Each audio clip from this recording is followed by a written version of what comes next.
Hello everyone. In this video, we'll be covering the fourth chapter of physics from class 9th, and that is work and energy. In this video, we'll be talking about what is work and then what is energy.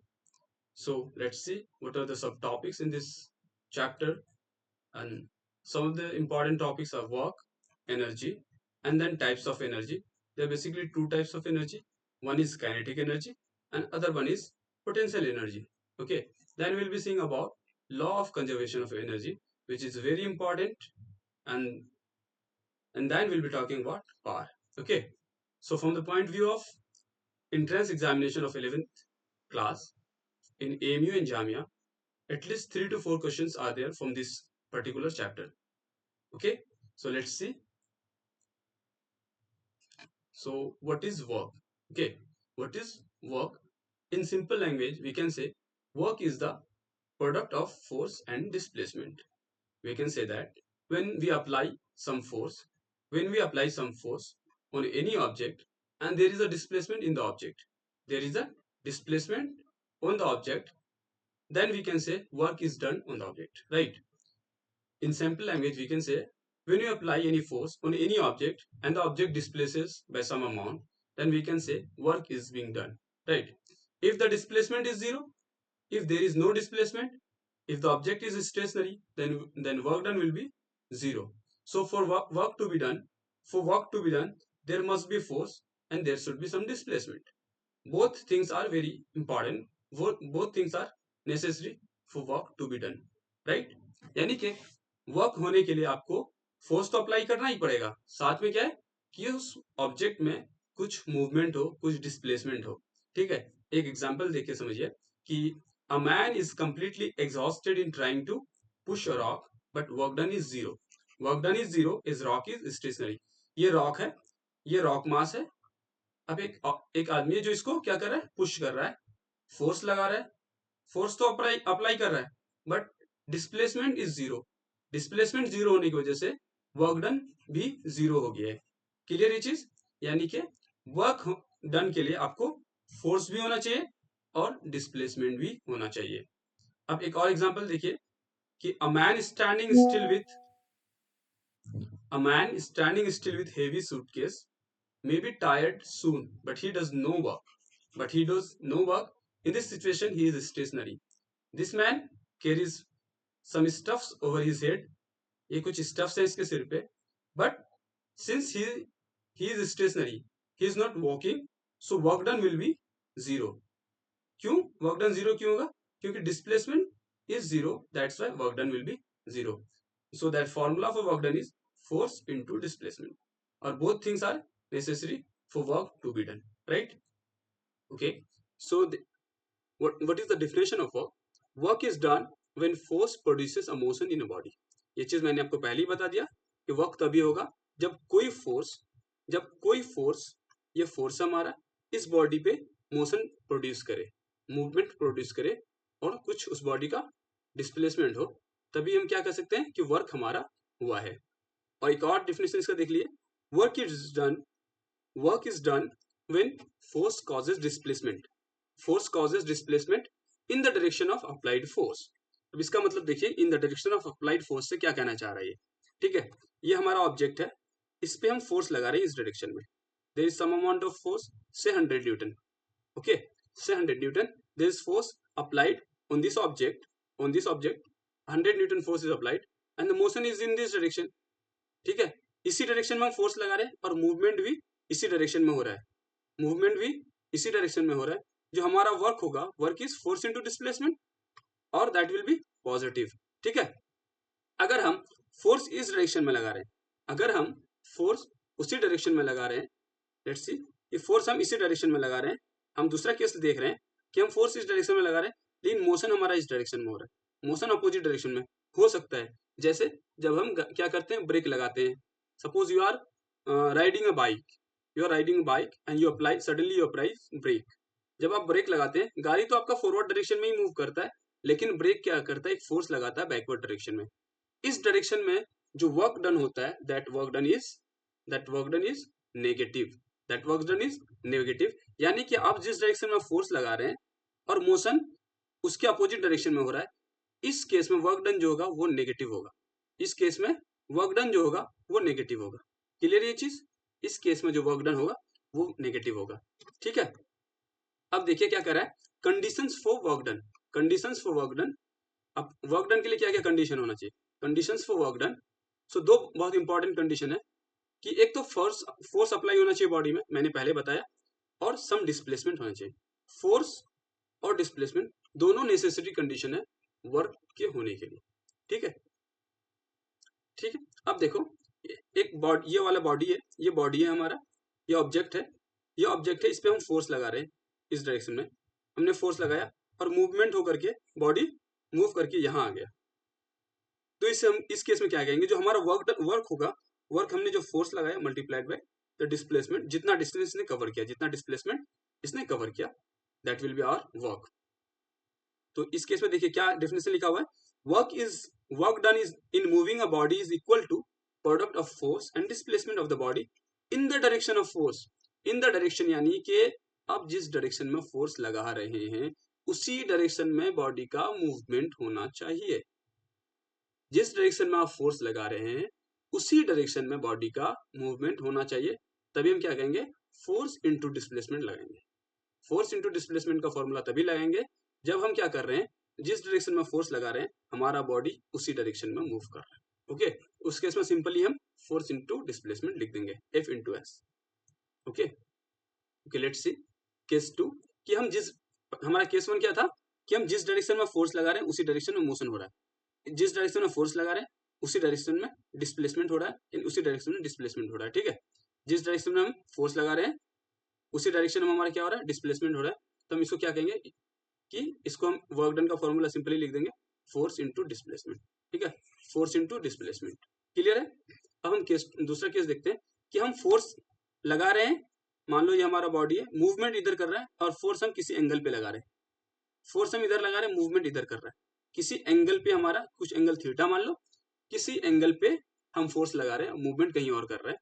उस case में हम क्या करेंगे, देखो ये जो force है आपने पढ़ा होगा, देखिए हम क्या करते हैं, इसका कंपोनेंट निकालेंगे। ठीक है, अब देखिए ये जो फोर्स F लग रहा है, मैंने क्या बताया, इधर हमने फोर्स लगाया F, तो ये जो फोर्स है, ये जो फोर्स है F, इसका दो पार्ट होगा, दो कंपोनेंट होगा। ये अगर एंगल थीटा है तो आपके लिए मैं बता दूं, देखिए आपके लेवल के लिए आप बस इतना याद रखिए कि जिधर थीटा है उधर कॉस थीटा लिखेंगे हम। ये फोर्स है, इसका कंपोनेंट थीटा वाले साइड F कॉस थीटा, और जिधर थीटा नहीं है उधर F साइन थीटा। ठीक है, जिधर थीटा है, ये थीटा है हमारा, तो जिधर थीटा है उधर हम लिखेंगे F cos थीटा, और जिधर थीटा नहीं है उधर हम लिखेंगे F sin थीटा। क्लियर है? ओके, तो क्या बोले कि जिधर हमारा थीटा है उधर cos थीटा, और जिधर थीटा नहीं है उधर sin थीटा, यानी कि ये वाला क्या हो जाएगा हमारा F cos थीटा और ऊपर वाला F sin थीटा। ठीक है, ये इधर देखिए ये F cos थीटा है and this is F sin theta, F cos theta F sin theta. Okay, let's clear. अब देखिए हमने क्या किया, फोर्स इधर लगाया और हमारा मूवमेंट इधर हो रहा है, यानी हम क्या करना होगा, अब हमने क्या बताया, force in the direction of motion, तभी हम वर्क डन लिखेंगे। ठीक है, हमने फोर्स इधर लिख दिया, दिस इज F, और डिस्प्लेसमेंट हमारा इधर हो रहा है D। तो हमने क्या बताया अभी आपको कि हमको इसको इन द डायरेक्शन ऑफ लिखना है, इधर इस डायरेक्शन में लेना है। तो इस डायरेक्शन में क्या बताया आपने, यहां से क्या बताया कि ये हो जाएगा F cos थीटा, यानी कि हम, अब देखिए डायरेक्शन फोर्स भी इधर लग रहा है और डिस्प्लेसमेंट भी ये वाला इसी सेम डायरेक्शन में हो रहा है, यहाँ से हम वर्क डन लिख सकते हैं, फोर्स इंटू डिस्प्लेसमेंट।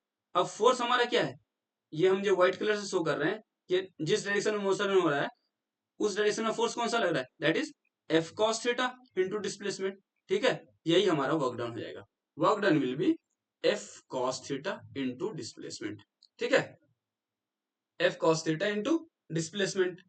अब हम बात करते हैं कि हमारा फोर्स, इस हमने दो पार्ट में देखा ना, हमने ब्रेक किया दो पार्ट में, एक ये वाला फोर्स F sin थीटा, एक ये F cos theta, F sin theta and F cos theta.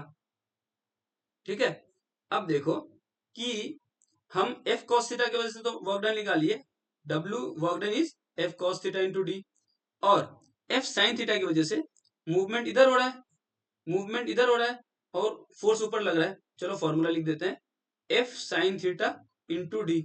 लेकिन इस केस में क्या होगा, हमने क्या कहा था, इन द डायरेक्शन ऑफ मोशन। तो यहाँ पे हमारा इस केस में वर्क डन हो जाएगा जीरो। वर्क डन क्या हो जाएगा, जीरो।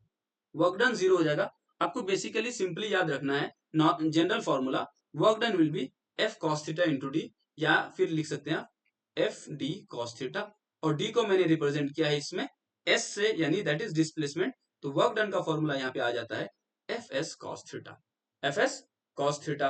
अब मैंने बताया कि ऊपर वाले फोर्स की वजह से हमारा वर्क डन जीरो होगा, उसको देखते हैं। हमारा जनरल वर्क डन का फॉर्मूला क्या है, जनरल वर्क डन का फॉर्मूला है F into S cos theta. ये हमारा जनरल वर्क डन का फॉर्मूला है।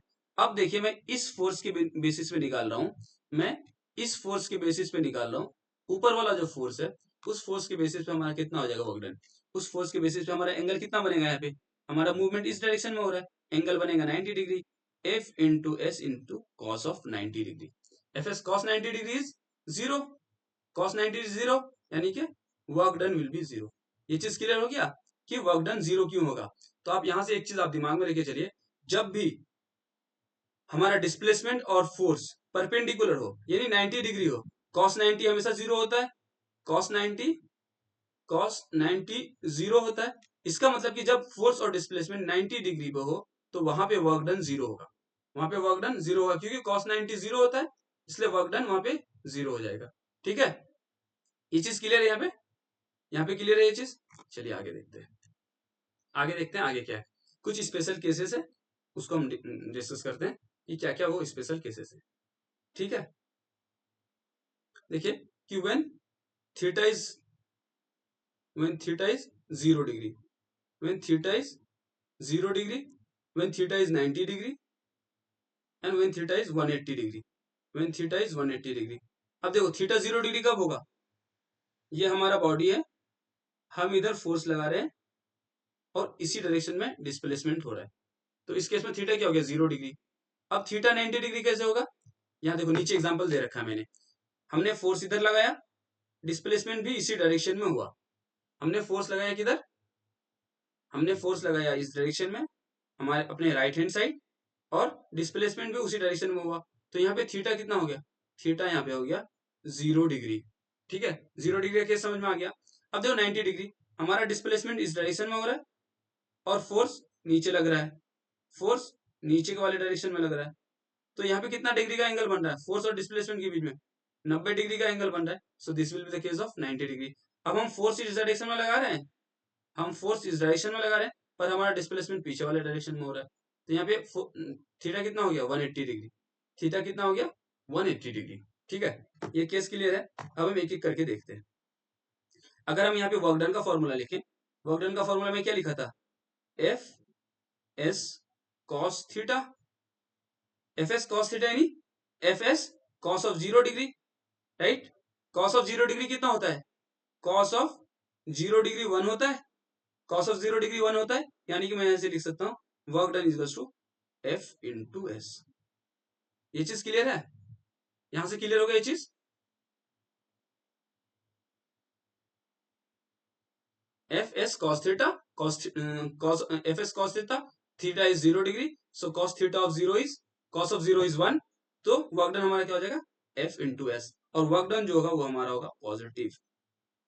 क्लियर है ये चीज सबको, क्लियर है, होपफुली सबको क्लियर। ठीक है, अब हम बात करते हैं theta when theta is 90 degree. जब थीटा हमारा 90 डिग्री होगा उस केस में क्या करेंगे, उस केस में हम डब्ल्यू को क्या लिखेंगे, F into S into cos of 90 degree, और कॉस 90 डिग्री कितना होता है, कॉस 90 जीरो होता है, यानी वर्क डन कितना हो जाएगा, जीरो। इस केस में यानी आपको ध्यान रखना है, जब फोर्स और डिस्प्लेसमेंट 90 डिग्री हो, परपेंडिकुलर ईच अदर हो, तो वर्क डन वहां पे जीरो होगा, तो यहाँ पे क्या लिखेंगे, zero work.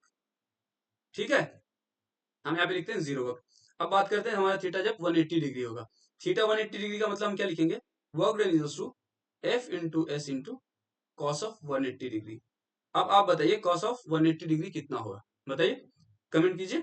Cos of 180 degree होता है -1, यानी कि मैं लिख सकता हूँ कॉस ऑफ 180 -1 मैं यहाँ पुट करूंगा, तो हमारा वर्क डन कितना हो जाएगा, -f इंटू एस। तो हम यहाँ से लिख सकते हैं कि हमारा जो वर्क होगा वो नेगेटिव वर्क होगा, हमारा वर्क नेगेटिव वर्क होगा। ये चीज क्लियर है सबको, होपफुली सबको समझ में आया होगा यहाँ तक। ठीक है, ओके। कुछ और चीज देखते हैं हम। ये देखिए, वर्क डन बाय कुली और पोर्टर, वर्क डन बाय कुली और पोर्टर। देखिए ये हमारा ऑब्जेक्ट है, या यानी कोई ये स्टफ है, ये बंदा इसको ले जा रहा है, ठीक है।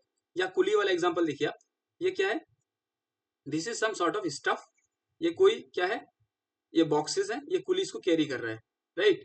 ये बॉक्स है, कुली इसको कैरी कर रहा है।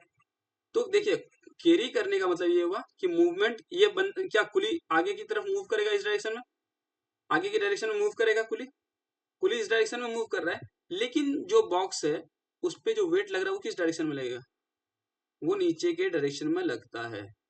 वो हमेशा वेट क्या होगा, gravitational due to force of gravity, weight नीचे डायरेक्शन में लगेगा और मूवमेंट इस डायरेक्शन में हो रहा है आगे, मूवमेंट आगे हो रहा है, तो थीटा कितना बन गया यहाँ पे, थीटा बन गया 90 डिग्री, थीटा 90 बन गया, मतलब हम वर्क डन का फॉर्मूला लिखते हैं एफ एस कॉस थीटा, यानी कि F s cos of 90 degree, cos 90 degree is zero, so that's why work done will be zero. यानी कि आप ये कह सकते हैं कि जो कुली आपका सामान ले जाता है वो कोई वर्क नहीं करता। In the language of physics, the coolie doesn't work, okay, coolie does no work. Proof कर दिया मैंने, लेकिन ऑब्वियसली आप उसको बोलोगे आपने कोई काम नहीं किया, तो ऐसे थोड़े मानेगा, वो पैसा लेगा आपका सामान ढोने का, सही बात है कि नहीं। लेकिन आप फिजिक्स के लैंग्वेज में देखें तो क्या कर रहा है वो, उसका वेट तो नीचे जा रहा है और मूवमेंट वो आगे की डायरेक्शन में कर रहा है, यानी कि जो एंगल बन रहा है, angle comes out to be 90 degree. तो हम उस फिजिक्स के लैंग्वेज में फिजिक्स का फॉर्मूला यूज करेंगे, तो work done by a coolie comes out to be zero. Clear है ये चीज। अब देखिए, अब ये चीज देखिए कि look at the activities below, reason out whether और not work is done in the light of your understanding of the term work. आप ये बताइए, आपने वर्क पढ़ा, अब कुछ स्टेटमेंट दिए गए हैं, आप ये बताइए कि उसमें वर्क डन हो रहा है या नहीं, वर्क डन हो रहा है या नहीं, ठीक है। अब ये चीज बताइए, आपको टाइम मिल रहा है कुछ 5-10 सेकंड, ठीक है। आप सोचिए एक बार, मैं 1 मिनट का टाइम दे रहा हूं आपको, आप पॉज कीजिए और देखिए कि कहाँ पे वर्क डन, 7 क्वेश्चन 7 स्टेटमेंट्स है, तो कहाँ पे वर्क डन हो रहा है, वर्क डन हो रहा है तो पॉजिटिव हो रहा है, नेगेटिव हो रहा है या जीरो हो रहा है, ये बताइए, ठीक है। सो आप वीडियो को पॉज कीजिए और देखिए कि कहाँ पे वर्क हो रहा है या नहीं हो रहा है। वर्क डन हो रहा है तो लिखिए यस, अगर नो हो रहा है तो वर्क डन इज जीरो, लिखिए नो, या फिर zero, okay, let me tell you, ठीक है। देखिए, Suma is swimming in a pond, Suma is swimming in a pond, अगर वो स्विम कर रहा है, she is applying force in this direction and moving in the same direction, so work done, there is a work done, work done हो रहा है। यहाँ पे इस केस में हम ये कह सकते हैं कि वर्क हो रहा है, ठीक है। फर्स्ट केस में वर्क हो रहा है, ओके, फर्स्ट केस में वर्क हो रहा है। सो पहले केस में क्या होगा कि there is a work done, ठीक है। स्विमिंग के केस में वर्क डन होगा। अब देखिए, donkey is carrying a load on its back, ठीक है। एक डंकी है, वो कुछ लोड कैरी कर रहा है, डंकी का मूवमेंट तो इधर हो रहा है और फोर्स इस डायरेक्शन में लग रहा है, यानी कि weight is in the downward direction और वो मूवमेंट इस डायरेक्शन में कर रहा है। तो थीटा 90 डिग्री, यानी जब मैंने बताया कि फोर्स और डिस्प्लेसमेंट 90 डिग्री में हो तो वर्क डन क्या होगा, जीरो। इस केस में वर्क डन नहीं हो रहा है। A windmill is filling water from a well, a windmill is filling water from, ठीक है। तो इस केस में देखते हैं केस थर्ड केस क्या है, a windmill is filling water from a well. देखिए एक वेल है, एक वेल है हमारा, यहाँ से हम क्या कर रहे हैं, वाटर पुल कर रहे हैं, तो फोर्स हमारा, हम क्या करें, अगर पुल कर रहे हैं तो फोर्स हम ऊपर डायरेक्शन में लगा रहे हैं, लेकिन वेट ऑफ वाटर क्या है, डाउनवर्ड डायरेक्शन में, तो फोर्स ऑब्वियसली फोर्स एक्ट कर रहा है और डिस्प्लेसमेंट भी हमारा क्या हो रहा है, देखो फोर्स ऊपर, फोर्स हमारा वेट ऑफ द वाटर नीचे डायरेक्शन में लग रहा है और डिस्प्लेसमेंट मोशन ऊपर हो रहा है, तो डिस्प्लेसमेंट भी है और फोर्स भी है, बट ऑपोजिट डायरेक्शन में है, तो वर्क डन तो होगा, वर्क डन क्या होगा, नेगेटिव। तो हम यहाँ से कह सकते हैं कि वर्क डन होगा, क्यों, देखो हम ऊपर मूव कर रहे हैं, ऊपर खींच रहे हैं इसको, तो डिस्प्लेसमेंट हमारा अपवर्ड डायरेक्शन हो गया, wait of the water downward direction लग रहा है, तो थीटा 180, यानी कि वर्क डन नेगेटिव हो रहा है, लेकिन वर्क डन हो रहा है, ठीक है। अब चौथा है, देखिए, a green plant is carrying out photosynthesis, यहाँ पे क्या कर रहा है, कोई मोशन हो नहीं रहा है, कोई मूवमेंट हो नहीं रहा है, तो हम क्या कहेंगे, वर्क डन जीरो है। A engine is pulling a train, ये इंजन है, ये ट्रेन को पुल कर रहा है, यानी कि फोर्स भी इसी डायरेक्शन में लगा रहा है और मूवमेंट भी इसी डायरेक्शन में हो रही है, तो क्या होगा, वर्क डन होगा, वर्क डन क्या होगा, पॉजिटिव होगा इस केस में। Food grains are getting dried in the sun, ये क्या है, कोई वर्क डन नहीं है इसमें। A sailboat is moving due to wind energy. Wind energy, energy is a form of energy, क्या वो भी फोर्स है। ये हमारा बोट है, ये बोट क्या है कि ये मूव कर रहा है, इसी डायरेक्शन में विंड बह रही है और इसी डायरेक्शन में इसका मूवमेंट होगा, तो there will be a work done on the boat. ठीक है, देखिए एक चीज आपको बता दूं अब मैं, क्या कि वर्क डन कहाँ कहाँ होगा और कहाँ नहीं होगा, वर्क डन कहाँ होगा कहाँ नहीं होगा। ठीक है, देखिए इस केस के लिए आपको क्या करना है, for work to be done, work done होने के लिए आपको देखिए वर्क डन जीरो कब कब होगा, वर्क डन जीरो कब कब होगा, अगर आपका फोर्स जीरो हो, अगर आपका फोर्स जीरो हो तो क्या होगा, वर्क डन जीरो होगा। अगर डिस्प्लेसमेंट जीरो हो तो वर्क डन जीरो होगा, या फिर थीटा 90 डिग्री हो, या फिर थीटा 90 डिग्री हो, तब वर्क डन यहाँ पे जीरो होगा, यानी वर्क डन जीरो हो जाएगा। क्यों, क्योंकि वर्क डन का हमने फॉर्मूला ही पढ़ा है, F into S cos theta. S यानी डिस्प्लेसमेंट है, यहाँ पे डिस्प्लेसमेंट से मैं रिप्रेजेंट कर रहा हूं, यानी कि अगर डिस्प्लेसमेंट आपका या तो फिर क्या, आपका या तो फोर्स जीरो हो तब वर्क डन आपका जीरो हो जाएगा, आपका फोर्स जीरो हो तब वर्क डन जीरो हो जाएगा, या फिर आपका डिस्प्लेसमेंट जीरो हो तब भी वर्क डन जीरो होगा, या फिर थीटा 90 डिग्री हो, क्योंकि cos of 90 degree is zero. ठीक है, cos of 90 degree is zero, तब भी आपका वर्क डन जीरो हो जाएगा। इन तीनों में से कोई एक केस होगा तो वर्क डन आपका जीरो हो जाएगा। ठीक है, okay, let's see some points. Suma is swimming in a pool, देखिए वर्क इज डन, इसका एक्सप्लेनेशन दिया हुआ है यहाँ पे, मैंने आपको बता दिया। ठीक है,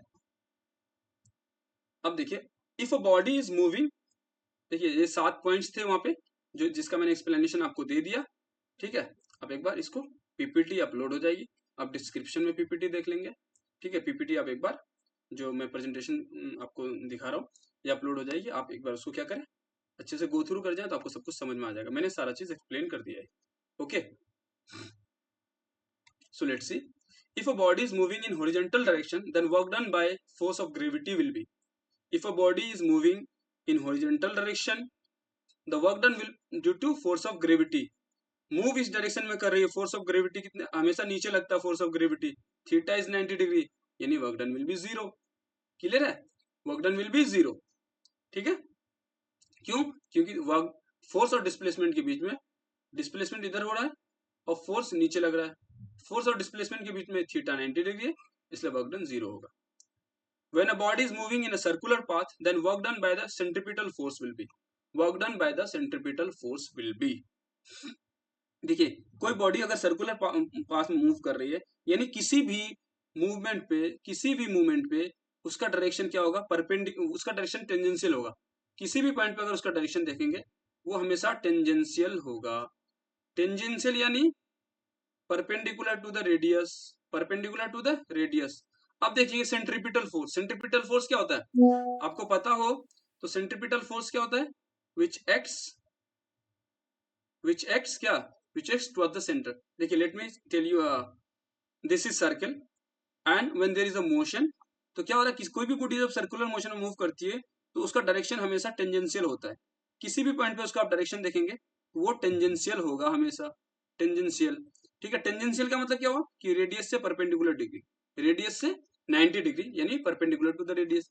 अब क्या कह रहा है हमारे क्वेश्चन में, सेंट्रीपिटल फोर्स लग रहा है, सेंट्रीपिटल फोर्स लग रहा है। सेंट्रीपिटल फोर्स लगने का मतलब ये हुआ कि जो फोर्स है वो towards the centre of the circle लग रहा है, जो फोर्स है वो towards the centre of the circle लग रहा है, और ये डिस्प्लेसमेंट इस डायरेक्शन में हो रहा है। तो मैं ये कह रहा हूँ force and displacement are perpendicular, force and displacement are perpendicular यानी थीटा 90 डिग्री, इस वजह से वर्क डन क्या होगा, जीरो। वर्क डन क्या होगा, work done will be zero, work done will be zero. Clear है, ओके। देखिए ये सारी चीजें मैंने आपको बता दिया पीछे की स्लाइड में, फिर एक बार देख लेते हैं। A person carries a heavy load and walks on a level road, एक आदमी है हेवी लोड कैरी कर रहा है और एक लेवल रोड में मूव कर रहा है, वर्क डन क्या होगा, देखो वेट नीचे के डायरेक्शन में लग रहा है, मोशन आगे कर रहा है, थीटा क्या है, थीटा 90 डिग्री है, तो work done will be zero, no work done. What is the work done by the force of gravity on satellite moving around the earth, देखो what is the work done by the force of gravity on a satellite moving around the earth. ठीक है, देखो इसका exam में क्या है, work done यहाँ पर भी जीरो होगा। क्यों? Since the force of gravity is perpendicular to the satellite displacement. Since the force of gravity, जैसे मान लो ये हमारा क्या है, अर्थ है, और क्या है, एक कोई सैटेलाइट यहाँ मूव कर रही है, एक कोई सैटेलाइट यहाँ मूव कर रही है, तो इसका मोशन का डायरेक्शन तो ये है, लेकिन फोर्स ऑफ ग्रेविटी इस डायरेक्शन में लग रहा है। So these two are perpendicular to each other, that's why the work done will be zero. Clear है? Okay okay, let's see some questions. A porter lifts the luggage of 15 kg। Mass हमारा 16, मास हमारा क्या है, मास हमारा 15 kg है। Okay, from the ground and pulls it in on his head which is 1.5 metre above. यानी कि जो हाइट है वो 1.5 मीटर अबव है।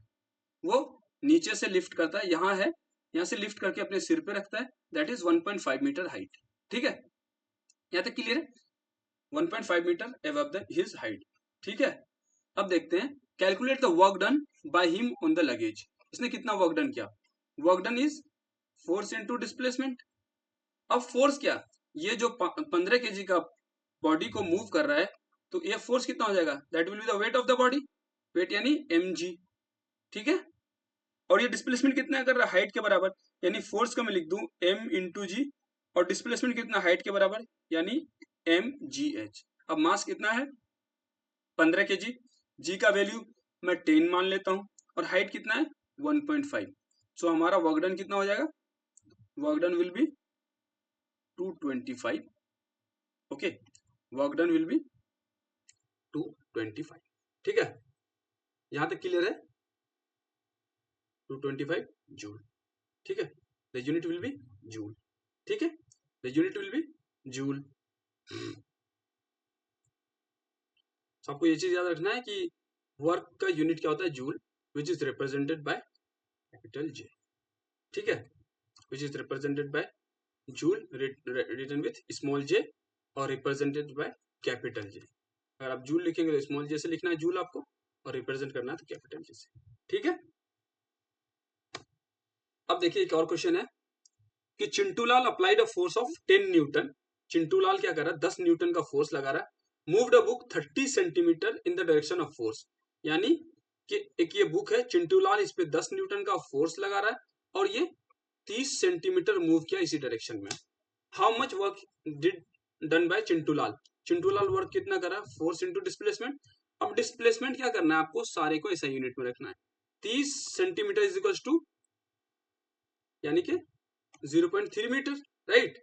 सो work done will be, force कितना 10, and displacement is 0.3 metre, so work done will be 3 joule. 10 into 0.3 will be 3 joule, so work done will be 3 joule. So Chintulal एक book को move करने में, जो book उसने 30 centimetre move किया है, applying a 10 Newton force, तो वो वर्क डन कितना किया, 3 जूल। ठीक है, एक और क्वेश्चन देखते हैं। अगला क्वेश्चन क्या है, अगला क्वेश्चन है, अब force of 5 newton is applied. हमने फोर्स 5 न्यूटन का अप्लाई किया, causing 3 metres to move. Displacement इतना कितना किया, 3 metre in the direction of force. Calculate work done. Work done हमने सिर्फ बताया F into S, F into S यानी 5 into 3 to 15 joule. Work done कितना हो गया, 15 जूल। क्लियर है यहाँ तक? बहुत इजी क्वेश्चन।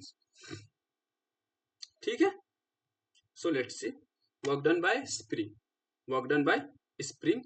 अब हम देखते हैं दो कंडीशन इसका, हम दो कंडीशन देखते हैं। क्या क्या कंडीशन हो सकता है कि जब स्प्रिंग क्या हो, कंप्रेस्ड हो, और एक कंडीशन क्या हो जब कंप्रेस्ड हो, और एक क्या हो जब स्ट्रेस्ड हो। सो लिखते हैं कि व्हेन स्ट्रिंग इज कंप्रेस्ड। एक कंडीशन तो ये होगा कि व्हेन स्ट्रिंग इज कंप्रेस्ड, और दूसरा कंडीशन हम ये देखते हैं कि when string is stressed, right. So there may be two conditions. One will be जब हमारा स्प्रिंग कंप्रेस्ड हो, और दूसरा कंडीशन जब स्ट्रिंग हमारा स्ट्रेस्ड हो। ठीक है, तो देखते हैं हम क्या क्या कर सकते हैं जब हमारा स्ट्रिंग कंप्रेस्ड और स्ट्रेस्ड का कंडीशन में रहेगा। ठीक है, सो जब हमारा स्ट्रिंग कंप्रेस्ड रहता है, तो देखो स्ट्रिंग ये है हमारा, स्प्रिंग, स्प्रिंग कहो स्ट्रिंग कहो, ठीक है, this basically this is spring.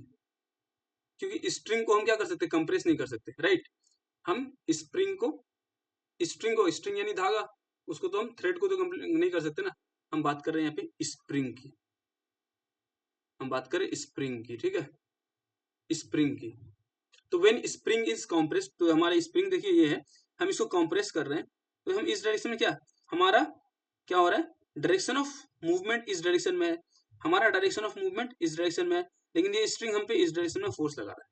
Direction of movement हमारा क्या है, इस डायरेक्शन में डायरेक्शन ऑफ मूवमेंट, ये हमारा डायरेक्शन ऑफ मूवमेंट हो गया, ठीक है। और हमारा क्या है, हम पे जो स्ट्रिंग फोर्स लगा रहा है वो कौन सा फोर्स लगा रहा है, हम पे फोर्स लगा रहा है इस डायरेक्शन में, राइट। हम मोशन इस डायरेक्शन में कर रहे हैं, हम मोशन इस डायरेक्शन में करते हुए जा रहे हैं। जब हम स्प्रिंग को क्या करेंगे, कंप्रेस करेंगे, तो हमने इस डायरेक्शन में मोशन किया, लेकिन स्प्रिंग क्या करेगा, हमको इस डायरेक्शन में मूवमेंट, हमको फोर्स लगा रहा है हम पे। तो हम क्या कर सकते हैं इस केस में कि फोर्स और जो डिस्प्लेसमेंट है, फोर्स और डिस्प्लेसमेंट है दोनों अपोजिट डायरेक्शन में, राइट। फोर्स इस डायरेक्शन में और डिस्प्लेसमेंट इस डायरेक्शन में, दोनों अपोजिट डायरेक्शन में। इसका क्या मतलब हुआ कि force and displacement, force and displacement, let's see, force and displacement both are in opposite direction, force and displacement are in opposite direction, right, force and displacement are in opposite direction, so work done कितना होगा, so work done क्या होगा, negative होगा, यानी जब हमारा force और direction opposite direction में हो, तो work done by the spring, work done by the spring will be, work done by the spring क्या होगा, नेगेटिव होगा, work done by the spring is negative, work done by the spring is negative, ठीक है, work done by the spring is negative. हम यहाँ formula क्या लिख सकते हैं, वर्क डन इज माइनस के एफ इंटू एस, नेगेटिव होगा तो हमने पहले ही नेगेटिव साइन लगा दिया, work done will be minus के एफ इंटू एस। अब हम क्या कर रहे हैं, जब हम स्ट्रेच कर रहे हैं, जब हम स्ट्रेच कर रहे हैं, देखो ये हमारा स्प्रिंग है, हम जब इसको स्ट्रेच करके, हम जब इसको स्ट्रेच कर दिए, तो हमारा डायरेक्शन ऑफ मोशन क्या है, हमने इस डायरेक्शन में तो मोशन करवा लिया, लेकिन स्ट्रिंग अपने आप को इस डायरेक्शन में खींचना चाहेगा, यानी कि फोर्स इस डायरेक्शन में लगाना चाहेगा स्ट्रिंग, तो हमारा क्या होगा, फोर्स का डायरेक्शन एक तरफ है और मोशन का डायरेक्शन अपोजिट डायरेक्शन में है, तो यानी कि फोर्स एंड डिस्प्लेसमेंट दोनों अपोजिट डायरेक्शन में, इस केस में भी फोर्स और डिस्प्लेसमेंट दोनों अपोजिट डायरेक्शन में है। यहाँ पे भी क्या है, यहाँ पे भी वर्क डन नेगेटिव होगा, हम यहाँ पे भी ये लिखेंगे, force and displacement are in opposite direction, force and displacement are in opposite direction, right, force and displacement are in opposite direction, so work done is negative, so work done is negative, हम यहाँ पे formula लिख देंगे, work done is minus के F into S, so work done is minus के F into S, ठीक है, यहाँ तक क्लियर है। जब हमने क्या किया था, हमारे ये नॉर्मल स्ट्रिंग है, जब हम हमारा ये नॉर्मल स्ट्रिंग है, ये व्हाइट वाला स्प्रिंग क्या है, नॉर्मल है, जब हमने इसको कंप्रेस किया, तो हमने इस डायरेक्शन में क्या किया, इस पे इसका मूवमेंट इस डायरेक्शन में कराया, और जो स्प्रिंग है वो फोर्स लगाएगी इस डायरेक्शन में। जब हमने कंप्रेस किया, तो हमने कंप्रेस क्या किया, इस डायरेक्शन में मोशन करवाया, जब इस डायरेक्शन में मोशन करवाएंगे, तो जो स्ट्रेच स्प्रिंग है वो इस डायरेक्शन में फोर्स लगाएगी हम पे, नहीं वो तो दोनों आपस में क्या होगा, अपोजिट हो गया, क्लियर है, अपोजिट हो गया, तो यहाँ पे भी फोर्स एंड डिस्प्लेसमेंट दोनों अपोजिट डायरेक्शन में, इसलिए वर्क डन क्या होगा, work done will be negative, okay. Let's C unit of work done, let's see units of work done, work done का क्या क्या यूनिट्स है। सो वर्क डन ने क्या बताया, work done is force into displacement, simply work done is force into displacement, ठीक है, work done is force into displacement, और फोर्स का यूनिट क्या होता है, न्यूटन, और डिस्प्लेसमेंट का मीटर, यानी वर्क डन का जो यूनिट होगा न्यूटन मीटर होगा, न्यूटन मीटर को हम क्या कहते हैं, joule, so SI unit of work done is joule, आपको बहुत अच्छे से याद रखना है कि SI unit of work done is joule, जिसको हम कैपिटल जे से रिप्रेजेंट करते हैं, जिसको हम कैपिटल जे से रिप्रेजेंट करते हैं, ठीक है। और देखिए जो अर्ग कुछ यूनिट्स हैं जो कि सीजीएस सिस्टम के यूनिट्स हैं, उसमें आपको कन्वर्जन याद रखना है, ठीक है, कि 1 erg equals to 1 dyne centimetre, 1 erg equals to 1 dyne centimetre. ठीक है, यानी कि अगर आप फोर्स का यूनिट देखेंगे तो फोर्स का यूनिट डाइन और डिस्प्लेसमेंट का सेंटीमीटर, तो dyne centimetre is 1 erg, 1 erg equals to 1 dyne 1 centimetre. Okay, so अब 1 जूल का डिफिनेशन देखते हैं। ऐसा यूनिट आपको जूल है, तो जूल याद रखना है, और न्यूटन मीटर भी लिख सकते हैं, न्यूटन मीटर भी ऑप्शन में हो सकता है। क्यों? क्योंकि फोर्स इंटू डिस्प्लेसमेंट है, फोर्स का यूनिट है न्यूटन और डिस्प्लेसमेंट का मीटर, इसलिए हम न्यूटन मीटर भी लिख सकते हैं। ठीक है, ऐसा unit will be joule and represented by capital J. Okay, so अब देखिए 1 जूल क्या होता है। 1 joule of work will be done when 1 newton of force moves a body by 1 metre.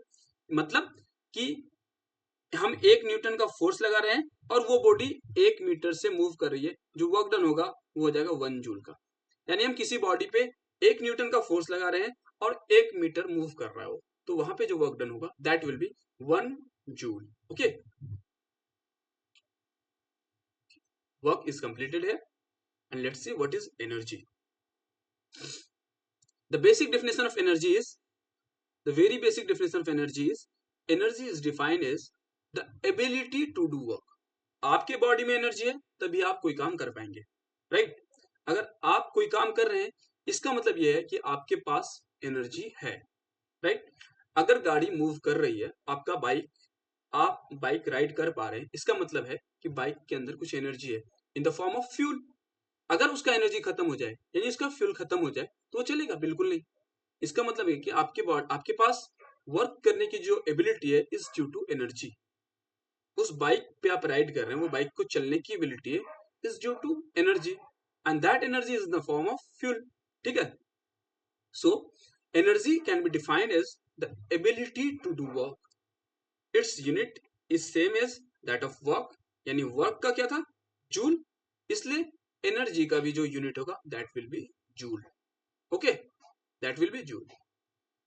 Energy is a scalar quantity. Energy, आपको ये चीज ध्यान में रखना, energy is a scalar quantity. Energy is a scalar quantity. ठीक है, ऐसा ही unit of energy और वर्क, देखिए एनर्जी और वर्क मैंने ये चीज बताया, वर्क और एनर्जी का ऐसा यूनिट सेम होता है। सो क्या होगा ऐसा यूनिट? जूल या न्यूटन मीटर बताया मैंने। आपको वो भी चीज ध्यान में रखना है कि न्यूटन मीटर भी ऑप्शन में हो सकता है। आपको वर्क डन निकाल लिया, आपने आंसर सही निकला, एक जगह जूल है एक जगह न्यूटन मीटर है, आप कंफ्यूज करके कौन सा ऑप्शन होगा? Both options. क्यों? क्योंकि जूल को ही हम न्यूटन मीटर ही लिख सकते हैं। So 1 joule of energy is the amount of energy required to do 1 joule of work. 1 joule of energy is the amount of energy required to do 1 joule of work. यानी कि आपके पास अगर 1 joule का work है, यानी कि आपको 1 joule का एनर्जी चाहिए होगा। ठीक है, यानी आपके पास जितना एनर्जी उतना आप वर्क कर पाएंगे। सिंपली मैंने आपको बताया ना, आपके पास वर्क करने की एबिलिटी है। क्यों? क्योंकि आपके पास एनर्जी है। सो 1 जूल एनर्जी, इतना क्वांटिटी एनर्जी का होता है कि आप उस क्वांटिटी ऑफ एनर्जी से 1 जूल वर्क का कर पाए, 1 जूल काम कर पाए। ठीक है, देखिए some forms of energy, some forms of energy are energy, kinetic energy, potential energy, chemical energy, heat energy, light energy, sound energy, electrical energy and nuclear energy. आपके लिए बस स्टार्टिंग के दो, that is kinetic energy and potential energy important. इसके numericals आ सकते हैं। Kinetic energy क्या होता है? The energy due to motion of the body, and potential energy, energy due to height और पोजीशन। मोशन की वजह से जो एनर्जी होता है उसे हम काइनेटिक एनर्जी कहते हैं, और पोटेंशियल एनर्जी यानी हाइट की वजह से जो एनर्जी होगा उसे हम पोटेंशियल एनर्जी कहेंगे। ठीक है, अब देखते हैं काइनेटिक एनर्जी क्या होता है। Kinetic energy is the energy an object has due to its motion. यानी कि कोई भी बॉडी मूव कर रही है, उस मोशन की वजह से उसके अंदर एक एनर्जी डेवलप होता है, उसे हम काइनेटिक एनर्जी कहते हैं। वो मोशन किसी भी किस्म का मोशन हो सकता है, हॉरिजॉन्टल मोशन हो, वर्टिकल मोशन हो। ठीक है, मोशन होना चाहिए, यानी कि बॉडी में मूवमेंट होनी चाहिए। मूवमेंट होगा, there must will be some velocity, उस वेलोसिटी के कारण उसमें एनर्जी आती है जिसे हम काइनेटिक एनर्जी कहते हैं। इसलिए हम कह सकते हैं kinetic energy is that energy which is due to motion of the body. ठीक है, तो kinetic energy is always positive. Kinetic energy हमेशा पॉजिटिव होता है, ये कभी नेगेटिव नहीं हो सकता। ये बॉडी के मास एंड वेलोसिटी पे डिपेंड करता है। ये बॉडी के मास और वेलोसिटी पे डिपेंड करता है। इसका फॉर्मूला क्या है? Kinetic energy is 1/2 mass into velocity. देखिए मास कभी भी नेगेटिव नहीं हो सकता, मास कभी भी नेगेटिव नहीं हो सकता, लेकिन वेलोसिटी तो नेगेटिव हो सकता है। वेलोसिटी तो नेगेटिव हो सकता है, पर मैंने बताया काइनेटिक एनर्जी कभी भी नेगेटिव नहीं होगा, ऑलवेज पॉजिटिव क्वांटिटी। क्यों? क्योंकि मैंने बताया हाफ एम वी स्क्वायर, अगर वेलोसिटी नेगेटिव भी हुआ ना, ये वी स्क्वायर है, पॉजिटिव हो जाएगा, राइट? वेलोसिटी नेगेटिव भी है तब भी ये पॉजिटिव हो जाएगा, ठीक है? इसलिए kinetic energy will always B positive and will never be negative, ठीक है? आपके पास किसी भी बॉडी के पास मास है और वो मूव कर रही है, यानी उसके पास वेलोसिटी है, तो हम इससे डायरेक्टली उसका काइनेटिक एनर्जी निकाल सकते हैं। काइनेटिक एनर्जी कैसे? 1/2 इंटू मास इंटू वेलोसिटी का square. This is our formula, right? Derivation से कोई मतलब नहीं है आपको, आपको बस याद रखना है कि काइनेटिक एनर्जी का फॉर्मूला क्या है, 1/2 इंटू मास इंटू वेलोसिटी का स्क्वायर, ठीक है? आपने पोटेंशियल एनर्जी भी देख लिया, पोटेंशियल एनर्जी तो देखा ना, एक बार और थोड़ा सा बता दूं मैं पोटेंशियल एनर्जी के बारे में, ठीक है? पोटेंशियल एनर्जी, पोटेंशियल एनर्जी के लिए हम क्या करते हैं, हमने क्या पढ़ा है, काइनेटिक एनर्जी का फॉर्मूला क्या पढ़ा हमने, 1/2 मास इंटू वेलोसिटी, ठीक है? अब हम बात करते हैं पोटेंशियल एनर्जी की। Potential potential energy, potential energy हम कैसे निकालते हैं? पोटेंशियल एनर्जी क्या होता है? Energy, energy due to height, energy due to height. तो इससे पोटेंशियल एनर्जी का फॉर्मूला जो होता है वो होता है मास इंटू जी इंटू हाइट, एम इंटू जी इंटू एच। आपने काइनेटिक एनर्जी का फॉर्मूला पढ़ लिया, kinetic energy is half into mass into velocity का स्क्वायर, तो पोटेंशियल एनर्जी होता है mass into ji into H, M into ji into H, okay? So let's see what is work energy theorem. What is work energy theorem? Work energy theorem also known as the principle of work and kinetic energy. Work energy theorem ये है कि आप work को energy से relate कर सकते हैं, work को एनर्जी से हम कैसे रिलेट कर सकते हैं? तो वर्क एनर्जी थ्योरम ये कहता है कि work, total work done is equal to change in kinetic energy of the body. Total work done by the body is the change in kinetic energy of the body. चलिए हम इसका statement पढ़ते हैं, statement क्या लिखा हुआ है, statement देखते हैं, स्टेटमेंट क्या लिखा हुआ है, इसका स्टेटमेंट क्या है ये चीज देखते हैं, ठीक है? The work energy theorem also known as the principle of work and kinetic energy. Principle work energy theorem also known as principle of work and kinetic energy. क्योंकि क्यों इसको वर्क काइनेटिक एनर्जी का प्रिंसिपल कहा गया? क्यों? क्योंकि work और kinetic energy में हम रिलेशन देखेंगे, वर्क और काइनेटिक एनर्जी में हम रिलेशन देखेंगे, ठीक है? इस वजह से इसको principle of work and kinetic energy कहा गया है। States that total work done by the sum of all forces acting on a particle is equal to change in kinetic energy. यानी कि simply total work done is equal to change in kinetic energy. किसी भी तरह के force के द्वारा जो work done produce होगा that will be equal to change in kinetic energy of the body. आपको ये चीज बहुत अच्छे से याद रखना है कि work done is equal to total work done is equal to change in kinetic energy. Change in kinetic को हम लिखेंगे final velocity minus, sorry, final kinetic energy minus initial kinetic energy. Final kinetic energy is half M we square minus half M I V I square, यानी final kinetic energy minus initial kinetic energy. Clear है ये चीज? आपको ये चीज याद रखना, total work done is equal to change in kinetic energy, ठीक है? यानी कि हम यहां से ये चीज कह सकते हैं कि कोई बॉडी अगर मूव कर रही है, इसका फाइनल, इसका इनिशियल काइनेटिक एनर्जी था 1000 जूल, ठीक है? और फाइनल काइनेटिक एनर्जी हो गया इसका 200 joule. Initial kinetic energy 1000 joule, final kinetic energy 200 joule. अगर आपको कोई बोल दे कि इसने कितना वर्क डन किया, इसने कितना वर्क डन किया, तो आपको वर्क डन निकालने के लिए आपको क्या, कैसे निकालेंगे? Work done is equal to change in kinetic energy. Work done is change in kinetic energy. Final कितना है? फाइनल है 200, फाइनल है 200।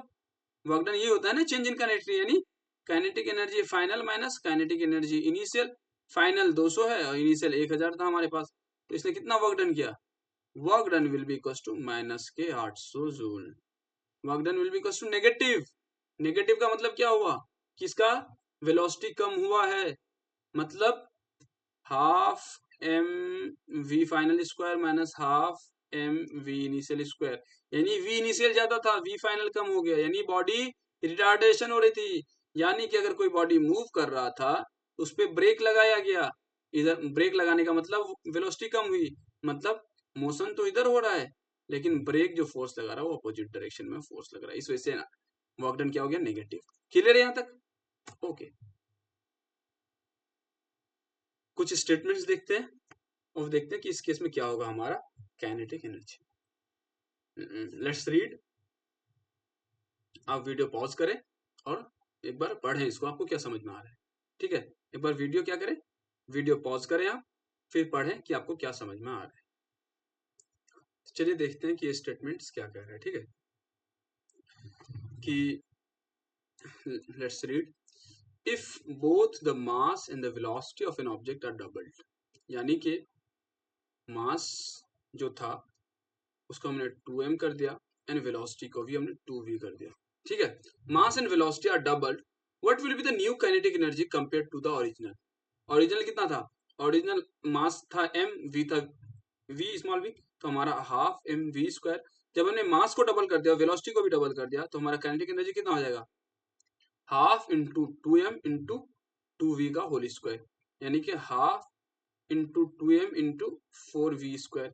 4 इंटू 2 8 में बाहर ले लिया, 8 into half M we square, यानी पहले हमारा हाफ एम वी स्क्वायर था, अब हो गया 8 into half M we square, यानी कि मैं इस वाले को मैं, हमारा इनिशियल काइनेटिक एनर्जी था हाफ एम वी स्क्वायर और फाइनल हो गया दूसरा वाला काइनेटिक एनर्जी, जब मास को हमने बढ़ा दिया काइनेटिक एनर्जी फाइनल, ये हो गया हमारा 8 into half M we square, यानी कि 8 टाइम्स काइनेटिक एनर्जी इनिशियल वाला।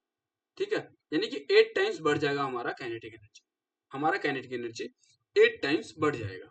ठीक है, अब दूसरा वाला देखते हैं, दूसरा क्या कह रहा है, if the mass is kept constant and the velocity is tripled, हमने मास को कांस्टेंट रखा और वेलोसिटी को ट्रिपल्ड कर दिया। ठीक है, how many times will the kinetic energy increase, how many times will the kinetic energy increase.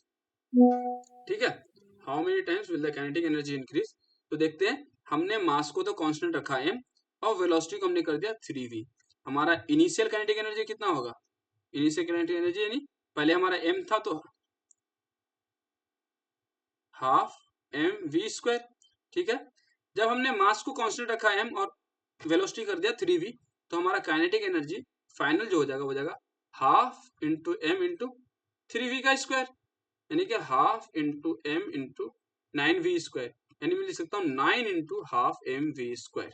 ठीक है, यानी 9 times initial kinetic energy, kinetic energy final.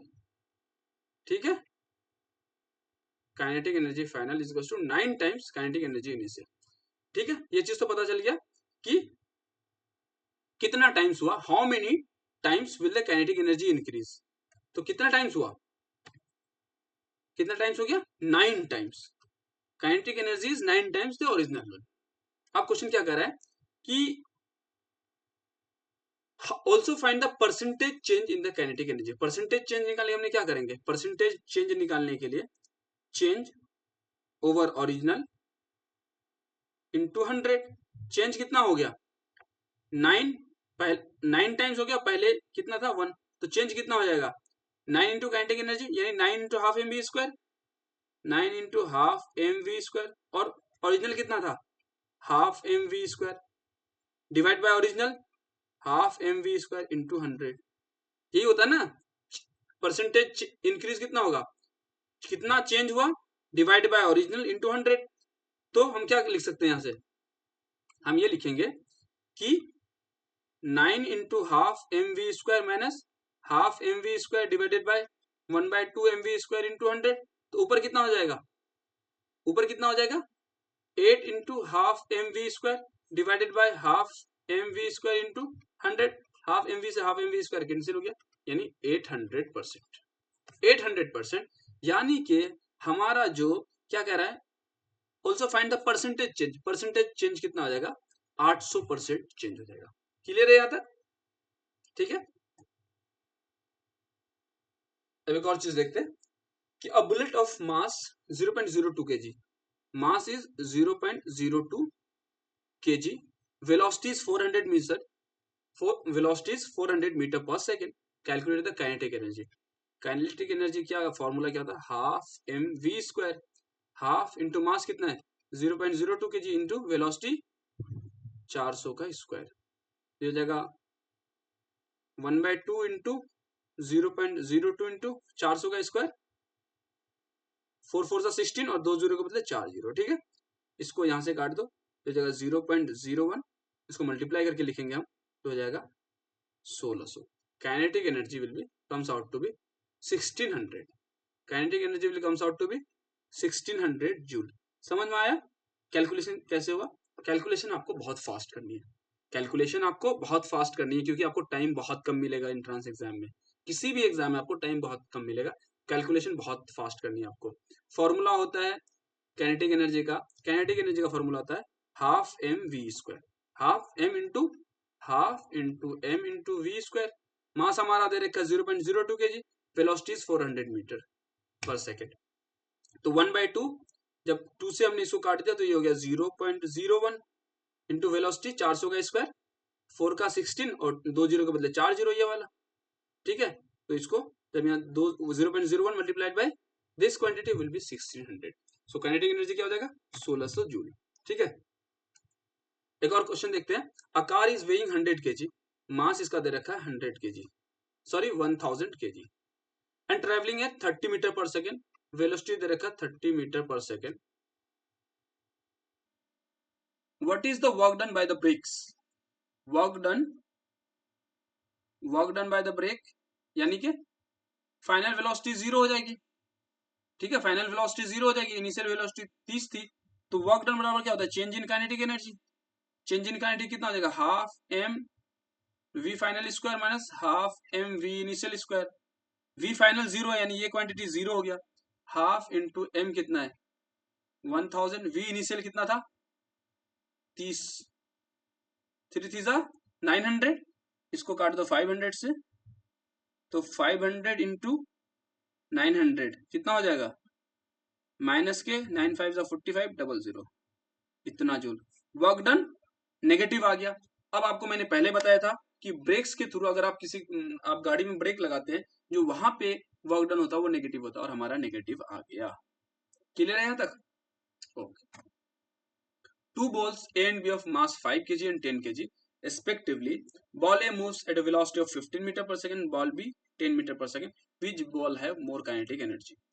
तो हम क्या करते हैं, हम दो पार्ट में डिवाइड कर देते हैं, इधर बॉल ए इधर बॉल बी। काइनेटिक एनर्जी का फॉर्मूला आपको पता होगा, half mass of A into velocity of A का होल स्क्वायर, यानी कि हाफ ए का मास कितना है 5 किलो और वेलोसिटी है 15, ठीक है। ये हो जाएगा 1/2 5 इंटू 225, ठीक है। ये कितना हो जाएगा 2.25, ठीक है 0.25, ये हो जाएगा 562.5 जूल। जब आप इसको मल्टीप्लाई करके लिखेंगे तो हो जाएगा 562.5 जूल, ठीक है। अब बात करते हैं बॉल बी की।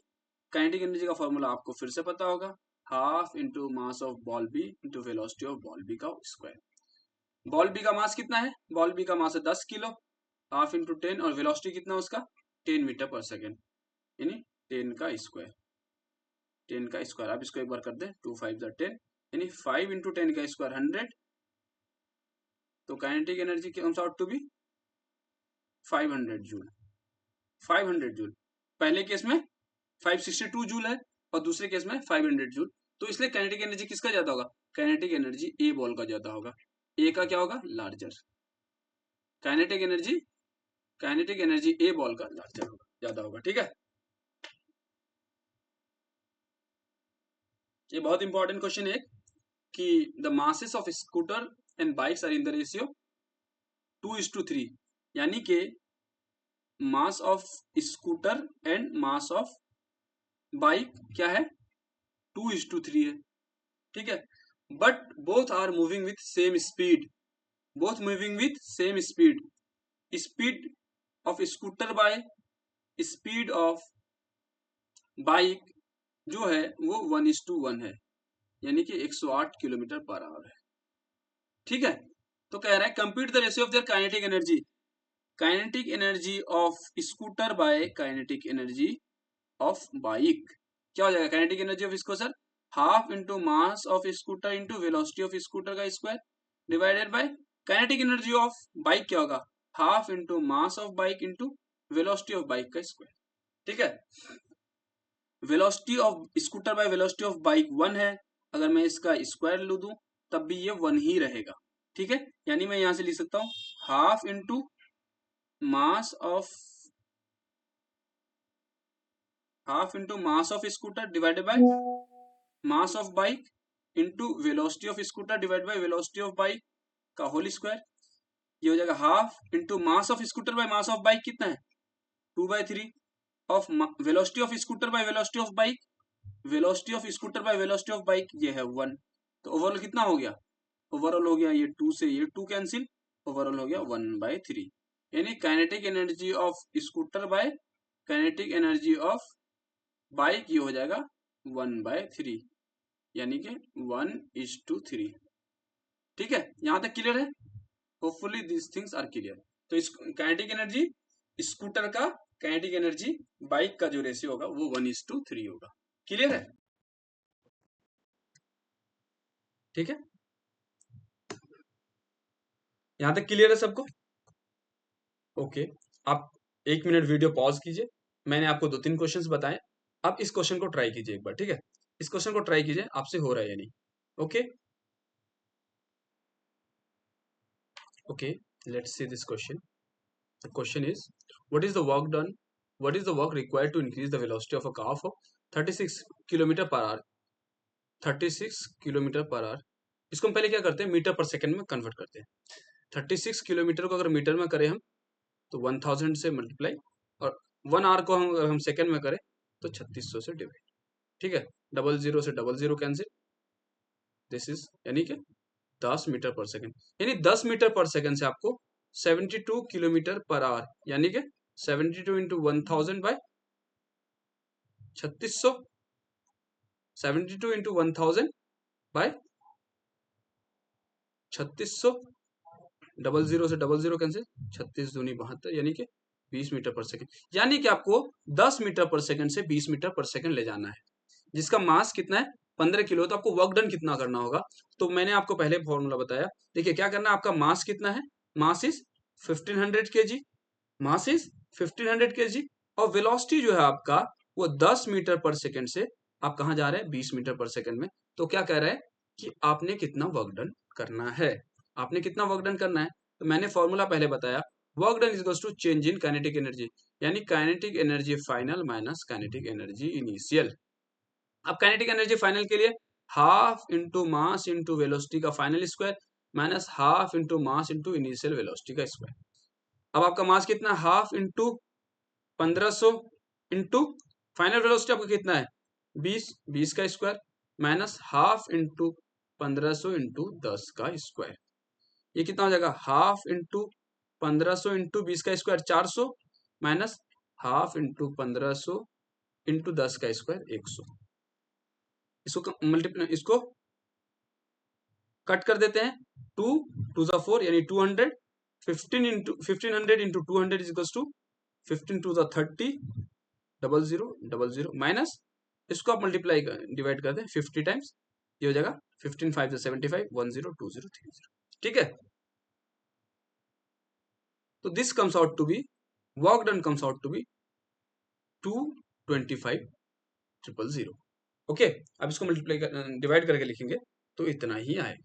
यानी कि आपको 10 मीटर से 20 मीटर लाने में आपको वर्क करना पड़ेगा, और वो वर्क क्या होगा? पॉजिटिव वर्क करना पड़ेगा। देखिए आपका पॉजिटिव वर्क डन आया है, आपका वर्क डन पॉजिटिव आया है। ठीक है, यहां से भी पॉजिटिव आया है, यानी कि आपको इतना जूल का वर्क करना पड़ेगा आपका वेलोसिटी 10 से 20 लाने के लिए। क्लियर है यहां तक सबको? Obviously everything is clear, hopefully everything is clear. क्यों? देखिए आपको 10 मीटर पर सेकंड से 20 मीटर पर सेकंड जाने के लिए आपको सिस्टम में वर्क करना पड़ेगा, और वर्क आप जब करेंगे वो वर्क क्या होगा? पॉजिटिव करना होगा, तभी आपकी वेलोसिटी 10 से 20 बढ़ेगी। ठीक है, hopefully everything is clear till now. सब कुछ क्लियर है सबको? Okay, let's move. Potential energy, अब हम बात करते हैं पोटेंशियल एनर्जी की। पोटेंशियल एनर्जी क्या होता है, पोटेंशियल एनर्जी होता क्या, वो चीज देखते हैं। तो पोटेंशियल एनर्जी, अगर हम पोटेंशियल एनर्जी की बात करें तो potential energy is the energy an object has due to its position, properties of force acting on it, it allows the object to do more work. For example, मतलब देखो potential energy क्या होता है, due to the shape of the body या फिर due to the position of the body. Body किस height पे है, किस जगह पे है, किस शेप में है। जैसे मान लो हम क्या करें, एक रबर को खींच रहे, एक रबर को हम खींच रहे, उसमें भी अपनी एक पोटेंशियल एनर्जी इंट्रोड्यूस हो रहा है, क्योंकि उसके पास एक उसका खुद का प्रॉपर्टी है। अगर हम एक बॉडी हमारा हमारे ग्राउंड सरफेस पे, उसको हम उठा करके फर्स्ट फ्लोर के लेवल पे रख रहे हैं, तो ड्यू टू हाइट उस बॉडी का क्या हो रहा है, उस बॉडी में एक पोटेंशियल एनर्जी जनरेट हो रहा है। ठीक है, ड्यू टू हाइट उस बॉडी में एक पोटेंशियल एनर्जी जनरेट हो रहा है। अगर हम ड्यू टू हाइट की बात करें, हाइट की वजह से अगर पोटेंशियल एनर्जी जनरेट हो रहा है, तो उसका फॉर्मूला है वर्क डन निकालने का, m इंटू जी इंटू एच। कैसे m इंटू जी इंटू एच कैसे आया, देखते हैं वो चीज को।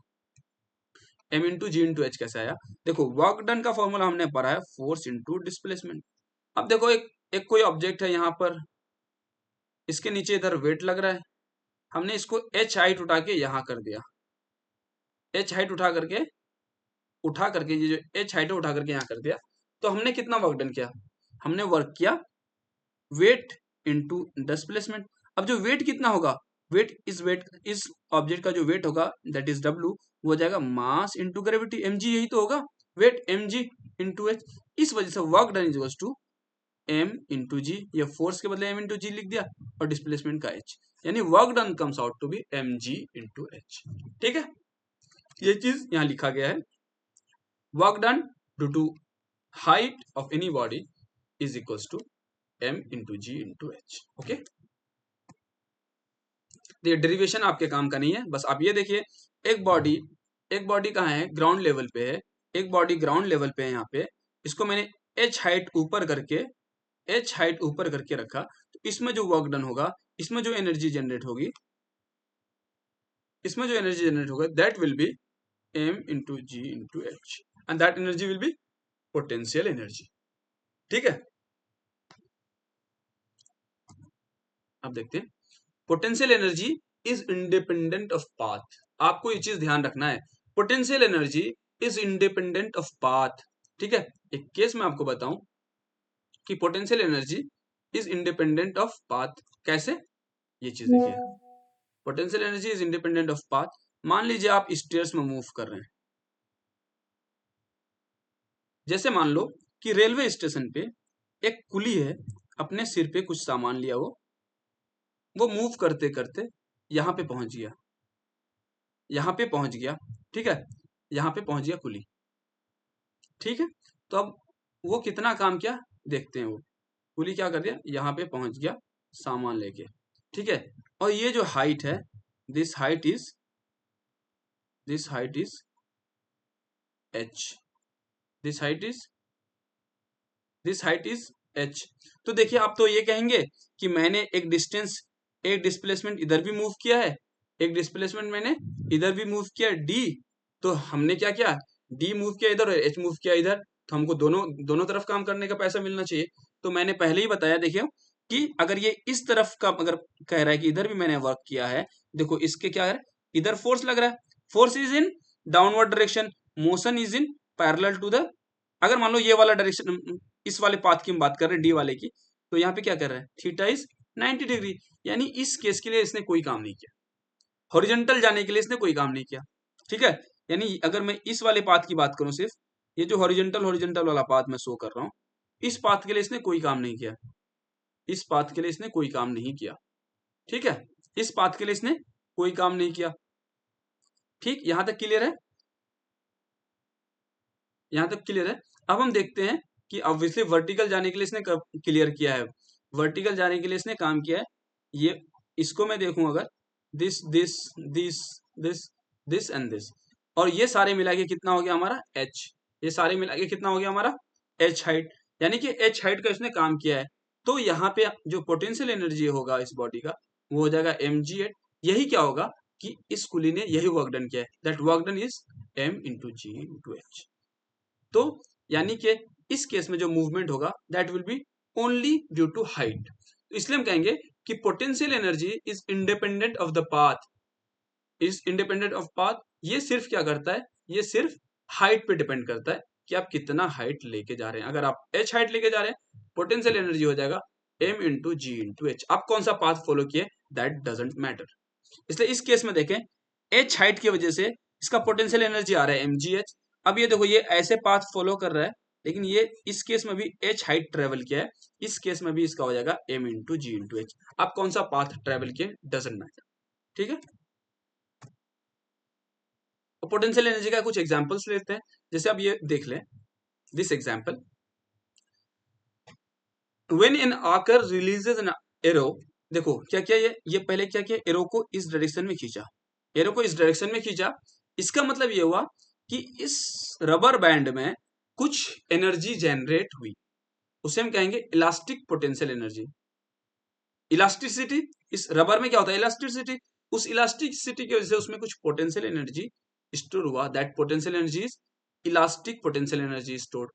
और फिर क्या हुआ, जब हम इसको रिलीज करते हैं तो ये इलास्टिक पोटेंशियल एनर्जी जो स्टोर्ड था, ये क्या होता है, इलास्टिक पोटेंशियल एनर्जी कन्वर्ट हो जाता है काइनेटिक एनर्जी में, kinetic energy of the arrow में। यानी कि फिर ये एरो काइनेटिक एनर्जी लेकर के निकल जाता है।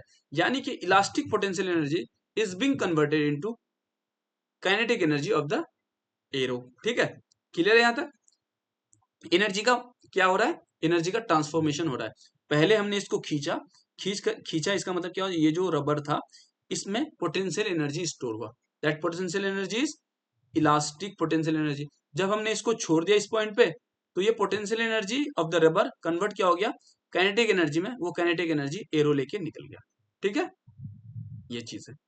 तो ये क्या हमने बताया, कुछ एग्जांपल्स कैसे एनर्जी का ट्रांसफॉर्मेशन हुआ है।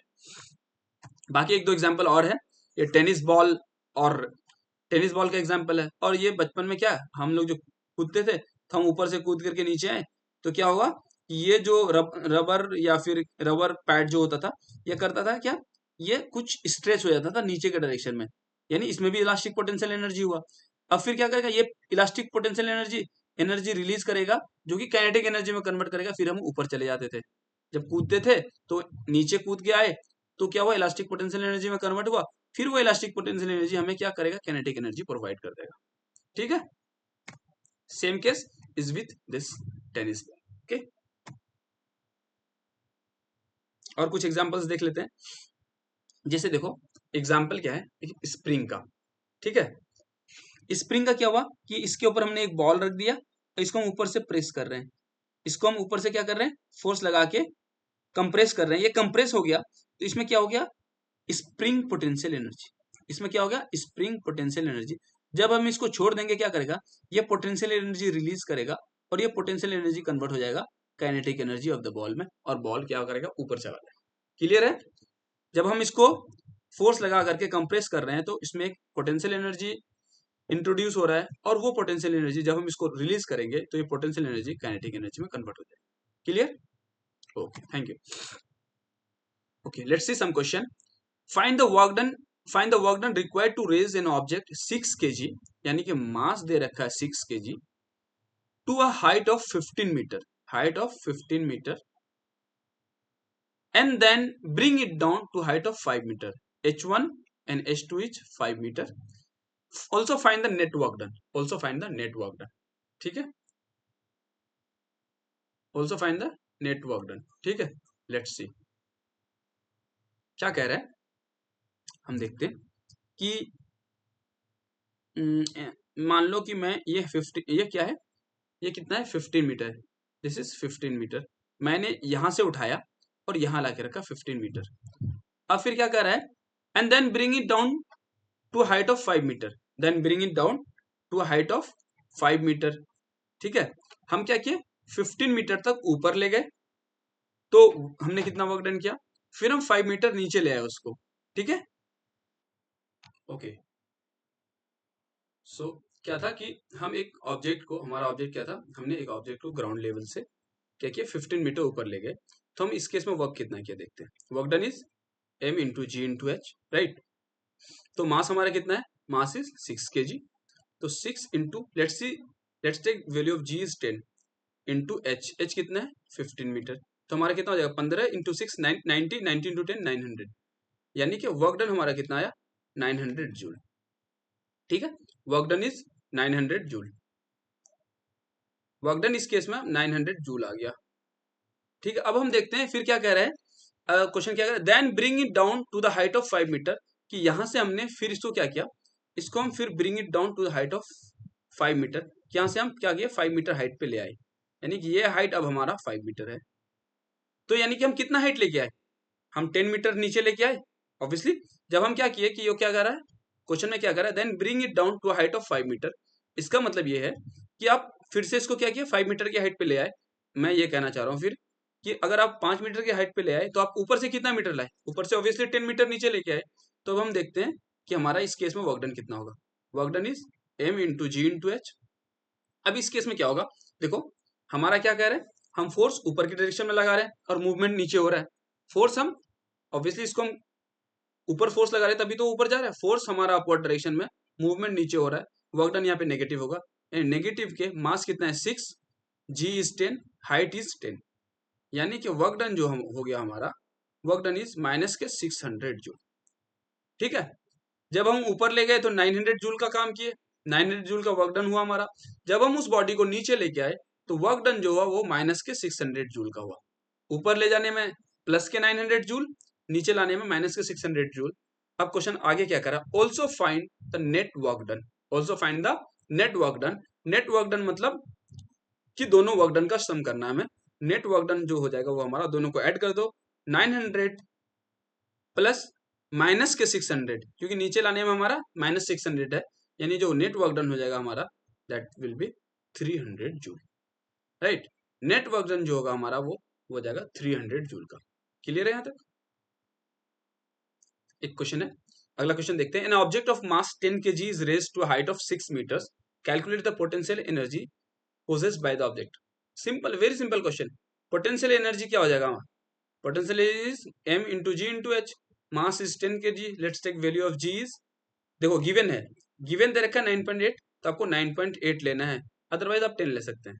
और कितने हाइट तक है 6 मीटर, h इज 6, ये कितना हो जाएगा PE, potential energy will B 10 into 9.8 is 98 into 6, this comes out to be 588 joule. ठीक है, यानी कि कोई ऑब्जेक्ट को आप 6 मीटर के ऊपर पे ले जाएंगे, एक 10 किलो का ऑब्जेक्ट है, आप 6 मीटर की हाइट पे ले जाएंगे तो उस ऑब्जेक्ट में जो पोटेंशियल एनर्जी होगा वो हो जाएगा 588 जूल का। ठीक है, a bag of wheats, a bag of wheats weighs 200 kg। Question देखिए, एक बैग है जिसमें गेहूं रखे हैं जो कि 200 kg है। ठीक है, to what height should it be raise, कि हम इसको कितना हाइट उठाएं, लेट हाइट बी एच, कि कितना हाइट उठाएं कि इसका पोटेंशियल एनर्जी 98 जूल आ जाए। यानी कि ये कह रहा है कि पोटेंशियल एनर्जी हम कितना, पोटेंशियल एनर्जी कितना है 9800 जूल हो जाए, कितना हाइट उठाएंगे हम।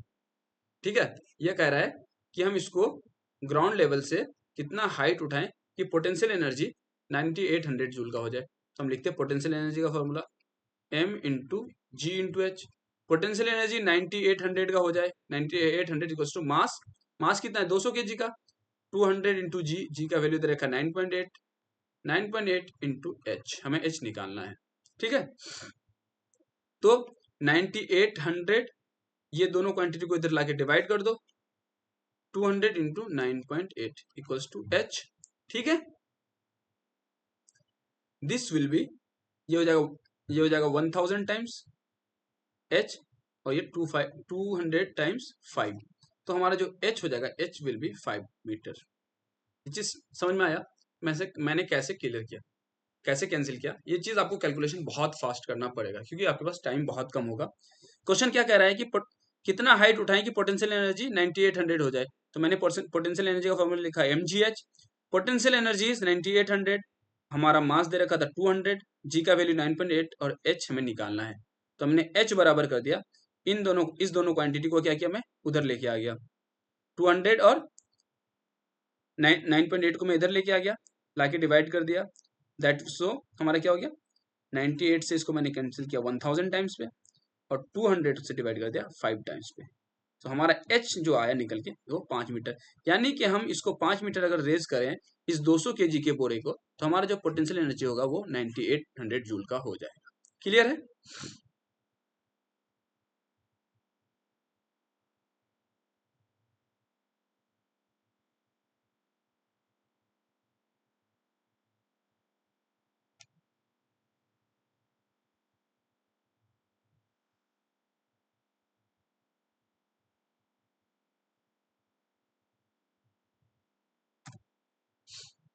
Let's see another question.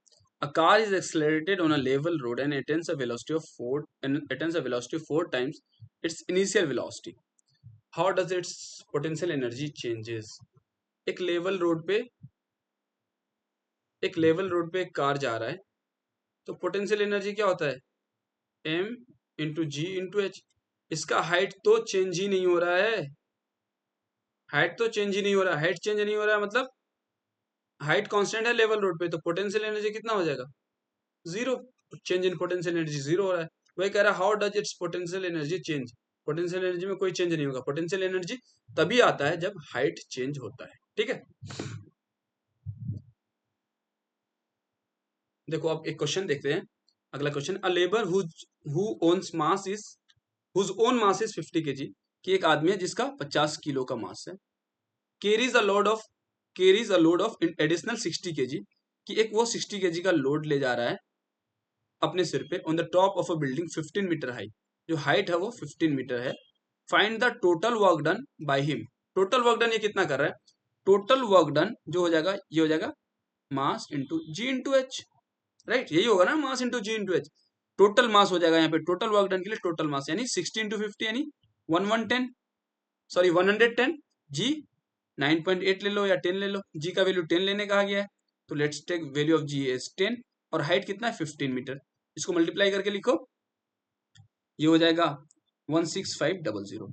तो टोटल वर्क डन जो होगा हमारा ये हो जाएगा 16500 जूल। ठीक है, कैसे, टोटल वर्क डन यानी कि वो टोटल लोड कितना कैरी कर रहा है, एक तो 50 kg खुद का कैरी कर रहा है, और एक 60 kg का एडिशनल लोड उसने अपने सर पे रखा हुआ है, तो टोटल वर्क डन वही हो जाएगा, टोटल लोड जितना कैरी कर रहा है वो। तो वर्क डन का फॉर्मूला वही बताया मैंने, m इंटू जी इंटू एच। टोटल मास कितना था 110 किलो, ठीक है, 110 इंटू जी का वैल्यू 10 इंटू कितने हाइट तक ले जा रहा है वो 15 मीटर तक। ठीक है, तो यहां से हमारा टोटल वर्क डन आया 16,500 जूल। ठीक है, अब आगे देखते हैं, also calculate the work done if he carries an additional load block of 10 kilo, कह रहा है एक और एडिशनल ब्लॉक उसने 10 किलो का ले लिया, तो अब टोटल मास कितना हो जाएगा, टोटल मास हो जाएगा हमारा 10 किलो और ऐड कर दो 120 kg। अब 120 लेके आप कैलकुलेट करें, आपका टोटल वर्क डन निकल जाएगा 120 इंटू 10 इंटू 15। ठीक है,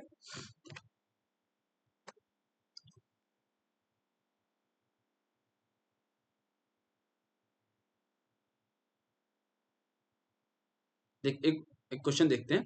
एक अगला क्वेश्चन क्या है, a ball of mass 5 kg, ball का मास 5 kg दे रखा है, थ्रोन वर्टिकली अपवर्ड, ऊपर फेंका गया, and reaches a maximum height of 5 meter, reaches a maximum height of 5 meter, calculate the work done by the force of gravity during the vertical displacement.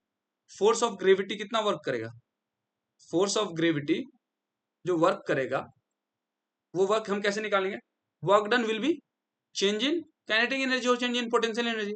हम लिख सकते हैं ये चीज, वर्क डन को हम ये लिख सकते हैं चेंज इन काइनेटिक एनर्जी या फिर चेंज इन पोटेंशियल एनर्जी, हम उस बॉडी का पोटेंशियल एनर्जी से भी हम वर्क डन निकाल सकते हैं। ठीक, ओके, तो देखते हैं, इसको हम रिलेट करेंगे क्या, पोटेंशियल एनर्जी वाले टर्म से। ठीक है, जैसे कि अब क्या कर रहा है, देखो वर्क डन बाय ग्रेविटी, तो हम क्या करें, बॉल को हम फोर्स ऊपर लगाए, बॉल ऊपर मूव कर रहा है, और work done by gravity, gravity नीचे डायरेक्शन में लग रही है, तो क्या है, दोनों मोशन और फोर्स दोनों अपोजिट डायरेक्शन में, तो हम यहाँ से ये कर सकते हैं वर्क डन जो होगा हमारा नेगेटिव होगा, वर्क डन हमारा नेगेटिव होगा।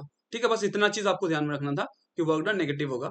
अब वर्क डन कैसे निकाले, work done is m into ji into H, mass कितना है हमारा 15 kg, जी का वैल्यू 10 ले लेते हैं, और h कितना 5 मीटर, तो work done comes out to be 750 joule, पर क्या है, this will be negative, so हमारा जो वर्क डन होगा दैट विल बी माइनस के 750 जूल। क्यों नेगेटिव होगा? क्यों वर्क डन बाय ग्रेविटी पूछा गया है, work done by gravity will be negative. क्यों? क्योंकि बॉडी का मूवमेंट ऊपर हो रहा है और हम वर्क फोर्स ऑफ ग्रेविटी नीचे डायरेक्शन में लग रही है, ऊपर मोशन हो रहा है, मोशन ऊपर हो रहा है और फोर्स नीचे लग रहा है, इस वजह से जो वर्क होगा वो हो जाएगा नेगेटिव। क्लियर है? Okay okay, let's C law of conservation of energy. Law of conservation of energy क्या कहता है? देखो, law of conservation of energy ये कहता है, देखिए एक स्टेटमेंट रीड करते हैं फिर आपको समझाते हैं। According to law of conservation of energy, energy cannot be created nor it be destroyed. It can, however, be transformed from one form to another. When all forms of energy are considered, the total energy of an isolated system remains constant. देखिए इसमें basically आपको ये चीज है, देखिए law of conservation of mass आपने पढ़ा है, इसी तरह law of conservation of energy है। Law of conservation of energy ये कहता है कि energy can neither be created nor be destroyed, but it can be transform from one form to another. ठीक है, जैसे कि ये एरो है, ये एरो है, इसमें क्या है, अभी जब आप स्ट्रेच किए हुए हैं तो इसके पास क्या है, पोटेंशियल एनर्जी है, इसके पास पोटेंशियल एनर्जी है। ठीक है, इसके पास पोटेंशियल एनर्जी है, जब आप इसको लीव कर देंगे तो ये पोटेंशियल एनर्जी काइनेटिक एनर्जी में चेंज हो जाएगा। यानी कि एनर्जी का फॉर्म चेंज हो रहा है, पहले सेम एनर्जी कितना था, पोटेंशियल एनर्जी में था, अब वही पोटेंशियल एनर्जी अब काइनेटिक एनर्जी में चेंज हो गया। ठीक है, तो वही चीज कहता है law of conservation of energy कि energy can neither be created nor be destroyed, but it can be transform from one form to another. तो इसी तरह आप ये क्या हो गया कि पोटेंशियल एनर्जी से काइनेटिक एनर्जी में चेंज। एग्जाम्पल बता दिया। ठीक है, तो किसी भी बॉडी का आप देखेंगे कि यहाँ देखो, यहाँ पे इसके पास सिर्फ पोटेंशियल एनर्जी है और काइनेटिक एनर्जी क्या है, इसके पास जीरो है। टोटल एनर्जी बराबर potential energy plus kinetic energy, kinetic energy zero है। अब यहाँ पे इसने छोड़ दिया तो यहाँ पे टोटल एनर्जी जो होगा वो potential energy plus kinetic energy है, लेकिन इसने छोड़ दिया तो पोटेंशियल जीरो जीरो हो गया, अब टोटल काइनेटिक में चेंज हो गया, टोटल एनर्जी काइनेटिक एनर्जी में चेंज हो गया है। ठीक है, तो वही चीज है कि एनर्जी का फॉर्म चेंज होता गया है, एनर्जी का फॉर्म चेंज होता गया, पहले पोटेंशियल एनर्जी से अब काइनेटिक एनर्जी में कन्वर्ट। ठीक है, consider N object of mass m falling from height h। ठीक है, एक मास m का ऑब्जेक्ट है, h हाइट से मूव कर रहा है, h हाइट से नीचे गिर रहा है, फॉल कर रहा है, तो इस पोजीशन पे जो होगा इसके पास सिर्फ पोटेंशियल एनर्जी होगा, that potential energy will be mgh, kinetic energy zero होगा, तो टोटल एनर्जी क्या हो जाएगा, mgh only, mgh plus zero that's comes out to be mgh। ठीक है, ठीक है, अब देखो कोई एक मिडिल पोजीशन में ड्यूरिंग द फॉल, यहाँ पे इसका पोटेंशियल एनर्जी भी होगा और काइनेटिक एनर्जी भी होगा। ठीक है, जैसे जैसे हाइट फॉल करेगा पोटेंशियल एनर्जी डिक्रीज करेगी और काइनेटिक एनर्जी इंक्रीज करेगी।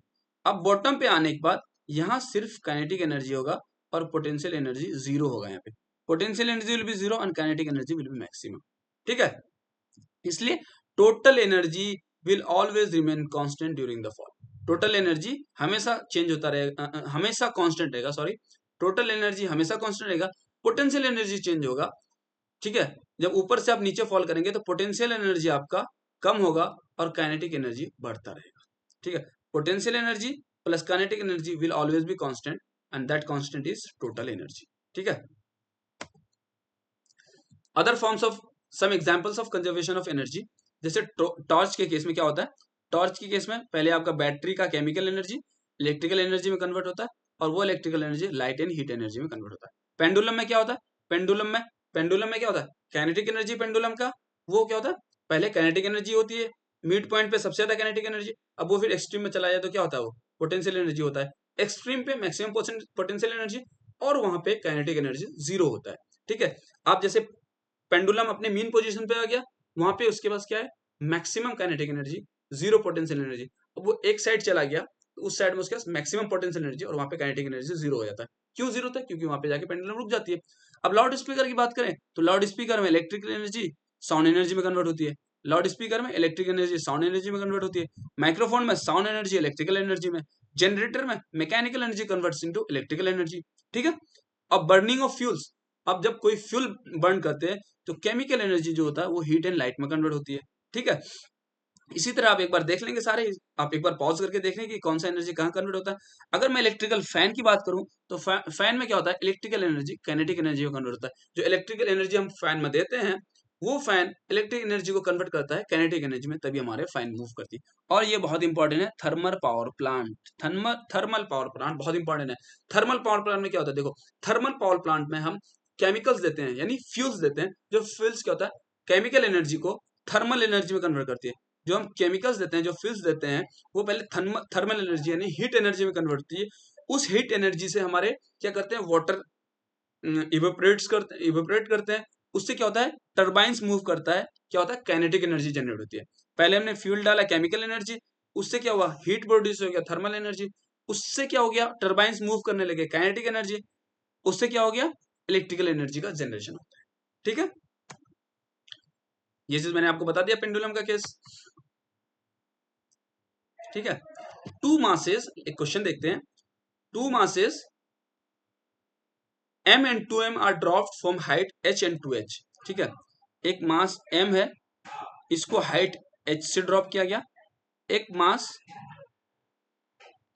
2m है, इसको हाइट 2h से ड्रॉप किया गया। Which will have greater kinetic energy and why. इसका काइनेटिक एनर्जी कितना हो जाएगा, इसका काइनेटिक हो जाएगा, काइनेटिक एनर्जी हो जाएगा इसका m इंटू जी इंटू एच, राइट। अगर मैं इस वाले की काइनेटिक एनर्जी देखूं तो ये हो जाएगा m 2m इंटू जी इंटू 2h यानी कि 4mgh। तो काइनेटिक एनर्जी 2m वाले ऑब्जेक्ट जो 2h हाइट से गिर रहा है उसका काइनेटिक एनर्जी ज्यादा हो। ठीक है, a stone of 2 kg, a stone of 2 kg is released from a height of 100 meter. Calculate its kinetic energy, potential energy and total energy when it is halfway। यानी कि एक 2 kg का मास है जो कि 100 मीटर पे है, यहां से 100 मीटर पे है 2 kg का मास। तो कह रहा है कि हाफ वे यानी कि जो जब वो 50 मीटर ऊपर हो तो उसकी काइनेटिक एनर्जी और पोटेंशियल एनर्जी कितनी होगी, काइनेटिक एनर्जी और पोटेंशियल एनर्जी कितनी होगी। तो हम देखते हैं कि जब ये इस पोजीशन पे थी तो यहाँ पे इसकी पोटेंशियल एनर्जी कितनी थी, m इंटू जी इंटू एच थी। तो m यानी 2, g 10 और h 100 मीटर यानी कि 2000 जूल। जब ये इस पॉइंट पे था, टॉप ऑफ द हाइट पे था, टॉप हाइट पे था, तो इसका क्या हुआ, इसका हुआ पोटेंशियल एनर्जी 2000 जूल था। ठीक है, अब इस पॉइंट पे आया, यानी अब ये इस पॉइंट पे पोटेंशियल एनर्जी कितना होगा इसका। अब इस देखो टॉप पॉइंट पे पोटेंशियल एनर्जी 2000 जूल और काइनेटिक एनर्जी टॉप पॉइंट पे काइनेटिक एनर्जी 0। अब हम मिडिल पोजीशन की बात करते हैं। मिडिल पोर्शन में पोटेंशियल एनर्जी कितना होगा, मिडिल पोर्शन में पोटेंशियल एनर्जी हो जाएगा m इंटू जी इंटू एच। एम कितना है, m is 2 kg, g is 10 और हाइट कितना है यहाँ पे, हाइट 50 मीटर। यानी कि यहां से मैं ये कह सकता हूं जो एनर्जी होगा यहाँ पे, जो इसके पास जो एनर्जी होगा पोटेंशियल एनर्जी वो 1000 जूल होगा। Potential energy will B 1000 joule, potential energy will B 1000 joule. इसके पास जो पोटेंशियल एनर्जी होगा वो हो जाएगा 1000 जूल का। ठीक है, 1000 जूल का। ठीक है, अब इसके पास कुछ काइनेटिक एनर्जी होना चाहिए ना। काइनेटिक एनर्जी कितना होना चाहिए, देखो total energy remains constant. Total energy कितना हो गया इस वाले केस में, ऊपर वाले केस में टोटल एनर्जी कितना हो गया, टोटल एनर्जी ऊपर वाले केस में हो जाएगा potential energy plus kinetic energy यानी 2000 प्लस 0 यानी 2000 हो गया टोटल एनर्जी। तो नीचे वाले केस में भी 2000 होना चाहिए टोटल एनर्जी, टोटल एनर्जी 2000 होना चाहिए ना। तो यहां से हम ये कह सकते हैं कि पोटेंशियल एनर्जी 1000 है और टोटल 2000 है, तो काइनेटिक एनर्जी भी 1000 जूल होगा। तो यही चीज पूछा गया कि हाफ वे जब होगा तो वहां पे टोटल एनर्जी, काइनेटिक एनर्जी और पोटेंशियल एनर्जी पूछा गया है। जब हाफ वे होगा तो पोटेंशियल एनर्जी 1000 होगा, काइनेटिक एनर्जी 1000 होगा और टोटल एनर्जी दोनों का सम यानी कि 2000 जूल हो जाएगा। ठीक है, यहां तक क्लियर है सबको, ओके। ठीक है,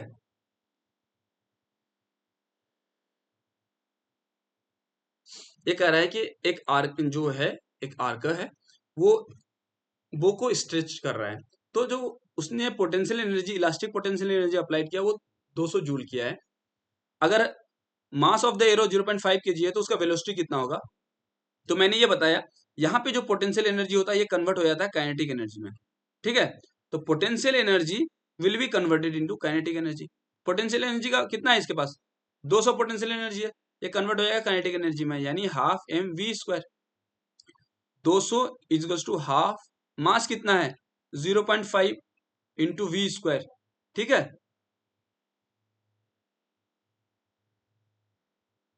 काइनेटिक एनर्जी पूछा गया है, तो देखो पहले इसने क्वेश्चन देखो, पहले क्वेश्चन में क्या है, कह रहा है कि 200 जूल से इसने खींच के रखा था, 200 जूल से खींच के रखा था, तो पूछ रहा है कि कितना काइनेटिक एनर्जी होगा।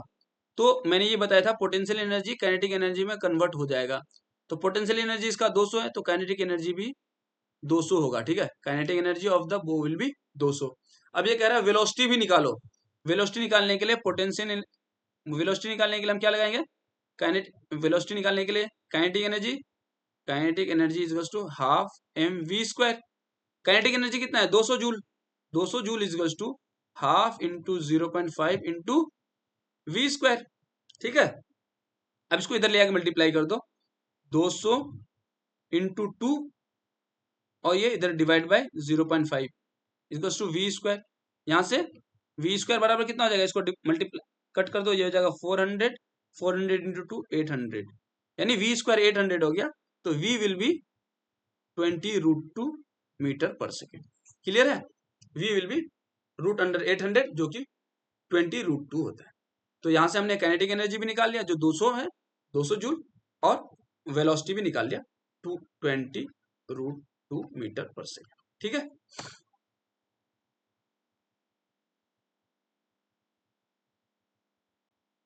देखो अब एक क्वेश्चन क्या कर रहा है कि अ 10 kg ball is thrown vertically upward. एक 10 किलो का बॉल को मैंने ऊपर फेंका और वो इनिशियल वेलोसिटी 15 मीटर पर सेकंड से, 15 मीटर पर सेकंड से हमने ऊपर फेंका।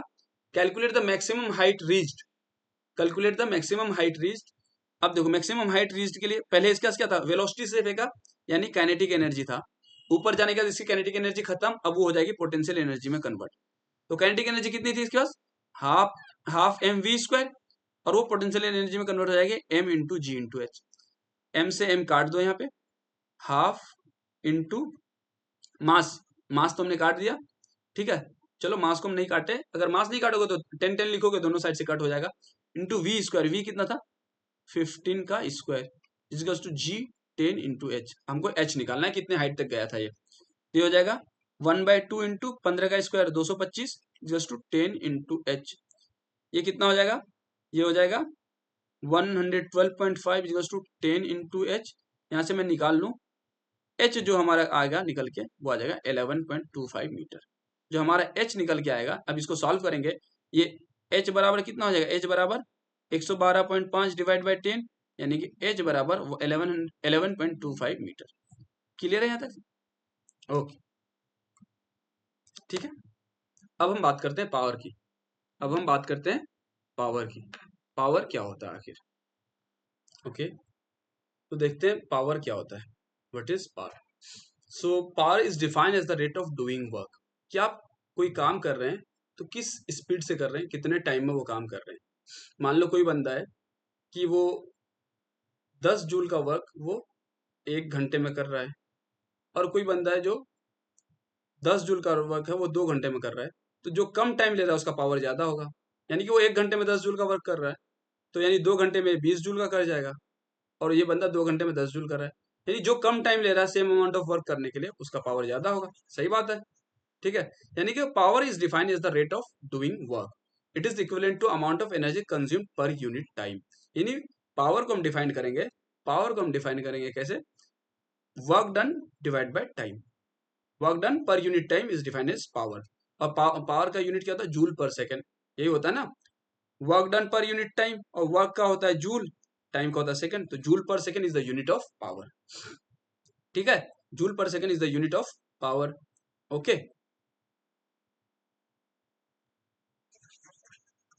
अब देखते हैं कि 1 वॉट, जैसे मैंने 1 जूल बताया था, 1 जूल को हमने कैसे डिफाइन किया था, when 1 newton of force is applied to move a distance of 1 meter then the work done will be of 1 joule. इसी तरह 1 वॉट को डिफाइन किया है, 1 watt is defined as the power required to do 1 joule of work per second।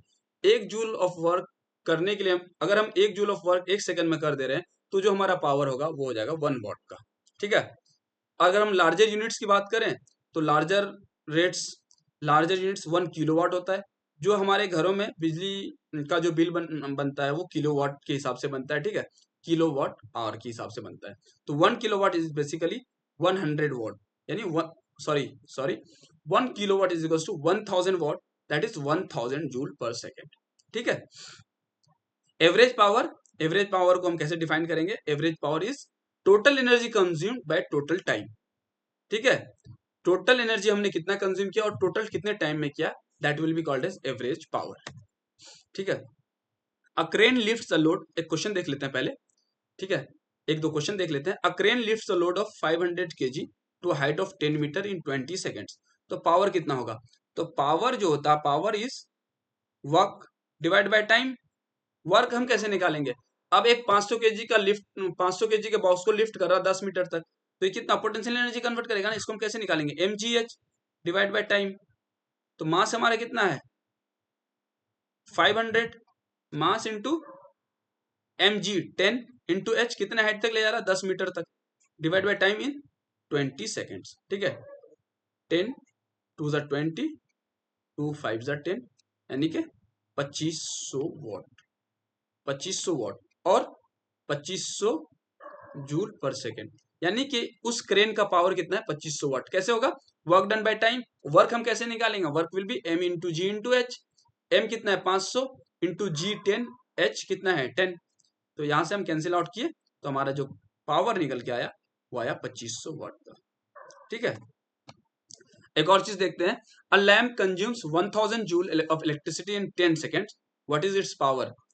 तो power will be work divided by time या energy divided by time, ठीक है। Work divide energy divided by time यानी 1000 joule divided by 10 seconds, यानी कि 100 joule per second, और we can say 100 what. तो उस लैम्प का जो पावर होगा वो 100 वॉट होगा, ठीक है। ये लो, अब तुम्हारे सोवित भैया और तुम्हारे दिगराज भैया का क्वेश्चन सॉल्व करो। देखिए क्या क्वेश्चन कर रहा है। सोवित भैया 70 kg के हैं और दिगराज सर क्या है? 60 kg के हैं। दोनों एक दीवार को कूदे जो कि 20 मीटर है, और 20 मीटर है। शोभित भाई 20 सेकंड में और दिगराज सर 10 सेकंड में। तो करेक्ट कौन ज्यादा पावरफुल है?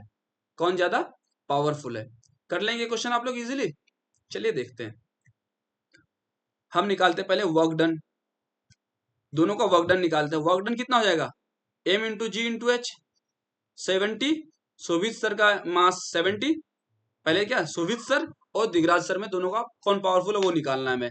तो शोभित सर का मास है 70 किलो, जी 10, और इसने कितना हाइट, दोनों 20 मीटर हाइट कवर कर रहे हैं, यानी कि 14000 जूल वर्क इसने किया है। अब पावर निकालने के लिए work by time, work 14000 joule किया शोभित सर ने, इसने टाइम लिया 20 सेकेंड्स, यानी कि 700 वॉट पावर है शोभित सर का। अब हम बात करते हैं दिगराज सर की। दिगराज सर का कितना वर्क डन किए होंगे? m इंटू जी इंटू एच। दिगराज सर का वेट है 60 किलो, जी 10, और इसने हाइट कितना कवर किया है? 20, यानी कि हो जाएगा 12000 जूल। दिगराज सर ने भी काम किया है 12000 जूल का, पर ये टाइम कितना लिए हैं? कम लिए हैं। तो पावर कितना हो जाएगा दिगराज सर का? वर्क डन बाय टाइम, यानी कि 12000 डिवाइडेड बाय टाइम कितना लिया इन्होंने? 10 सेकेंड। 12000 डिवाइडेड बाय 10 यानी कि 1200 वाट। तो यहां से हम ये चीज निकाल सकते हैं, ये निकाले कि शोभित सर का जो पावर है वो 700 वॉट का है, और दिगराज सर का जो पावर है वो 1200 वॉट का है। तो यहां से एक चीज क्लियर हो गया कि दिगराज सर ज्यादा पावरफुल है, यानी कि ताकत के तौर पे मैं ये कहना चाह रहा हूं, ठीक है। हालांकि दोनों बहुत बढ़िया पढ़ाते हैं, ठीक है। आप कैसे पावर निकालना है ये चीज समझ में आ गया? ओके। अब कमर्शियल यूनिट ऑफ एनर्जी देख लेते हैं। जो कि आपके घरों में जो बिजली का बिल बनता है वो कैसे आता है? वो बनता है किलोवाट आवर में, किलोवाट आवर में, ठीक है। किलोवाट आवर में आपका बिजली का बिल बनता है, ठीक है। कैसे निकालते हैं हम इसको? जैसे आपने पावर का जो पढ़ा, पावर इज जूल पर यूनिट टाइम, एनर्जी पर यूनिट टाइम। आपको कमर्शियल यूनिट ऑफ एनर्जी निकालना है, यानी एनर्जी निकालना है। तो एनर्जी को निकालने के लिए पावर इंटू टाइम को मल्टीप्लाई कर दिए। पावर क्या होता है? वॉट, और टाइम सेकेंड्स में, ये वॉट सेकेंड हो गया। लेकिन इसका अगर आप लार्जर वर्जन देखें, इसका बिगेस्ट फॉर्म देखें, तो किलोवाट, वाट को हम लिखते हैं किलोवाट में और सेकेंड को लिखते हैं आवर में। अगर मान लो हमको बहुत सारे क्वांटिटी से डील करना हो तो वाट को हम किलोवाट में लिख दिया और सेकंड को आवर में. This is kilowatt hour. This is the unit of commercial unit of energy. This is commercial unit of energy. इसको क्या है, किलोवाट आवर में. तो वही कह रहा है the joule is a small unit making it convenient to express large amount of energy. A larger unit of energy is the kilowatt hour. Is the kilowatt hour. ठीक है. अब यहाँ पे देखो if a machine uses 1000 joule per second यानी 1 kilowatt. अब देखो 1 kilowatt hour क्या होता है, यानी कि अगर आपके घर में अगर मान लीजिए कोई एक अप्लायंस है, मान लीजिए आपके घर में फ्रिज चल रहा है, एक उसकी पावर है 1000 वॉट की. आपके घर में जो फ्रिज है उसकी पावर 1000 वॉट है, यानी कि 1000 जूल पर सेकेंड वो एनर्जी कंज्यूम कर रहा है, एक सेकेंड में 1000 जूल कवर कर रहा है. अब ये सिंपली ये समझिए आपके घर में जो फ्रिज है उसकी पावर 1000 वॉट है, उसकी पावर 1000 वॉट है, यानी कि मैं ये कह दूं कि वो 1 किलोवाट का है. 1000 वॉट यानी 1 किलोवाट, और वो 1 घंटे के लिए चल रहा है. तो आपके घर में जो बिजली का बिल बनेगा वो 1 किलोवाट आवर का बनेगा. यानी ये हो गया 1 यूनिट.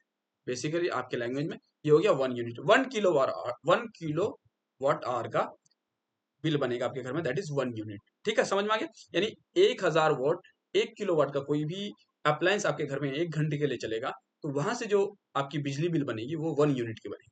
ठीक है. अब देखते हैं ये क्या है. An electric bulb of 60 what is use for 6 hours per day. Calculate the unit of energy consume in 1 day by the bulb. 1 day का मतलब 24 आवर्स. ठीक है. तो 60 वॉट 60 वॉट का मतलब क्या होगा, आपको किलोवाट में कन्वर्ट करो. 0.06 किलोवाट. 0.06 किलोवाट. और एक दिन में 6 घंटा ही जल रहा है, यानी कि टाइम कितना हो गया इसका, टाइम 6 आवर्स ही हो गया. तो एनर्जी कंज्यूम कितना होगा, एनर्जी कितना हो जाएगा 0.06.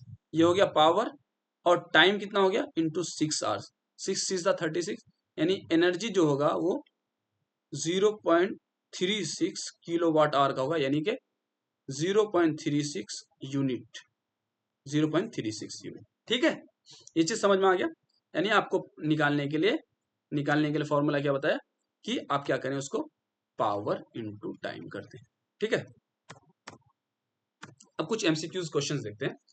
अ porter with suitcase on his head is climbing a steps with uniform speeds.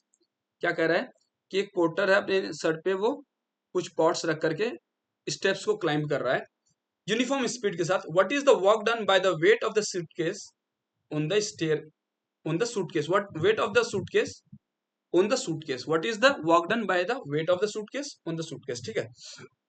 अब ये क्वेश्चन देखिए आप क्या कहना चाहेंगे. A porter with suitcase on his head. एक पोर्टर है जो कि अपने हेड पे क्या सूटकेस रखा हुआ है, और वो क्या कर रहा है यूनिफॉर्म स्पीड से क्या कर रहा है, वो सीढ़ियों को कवर कर रहा है, सीढ़ियों को चढ़ रहा है.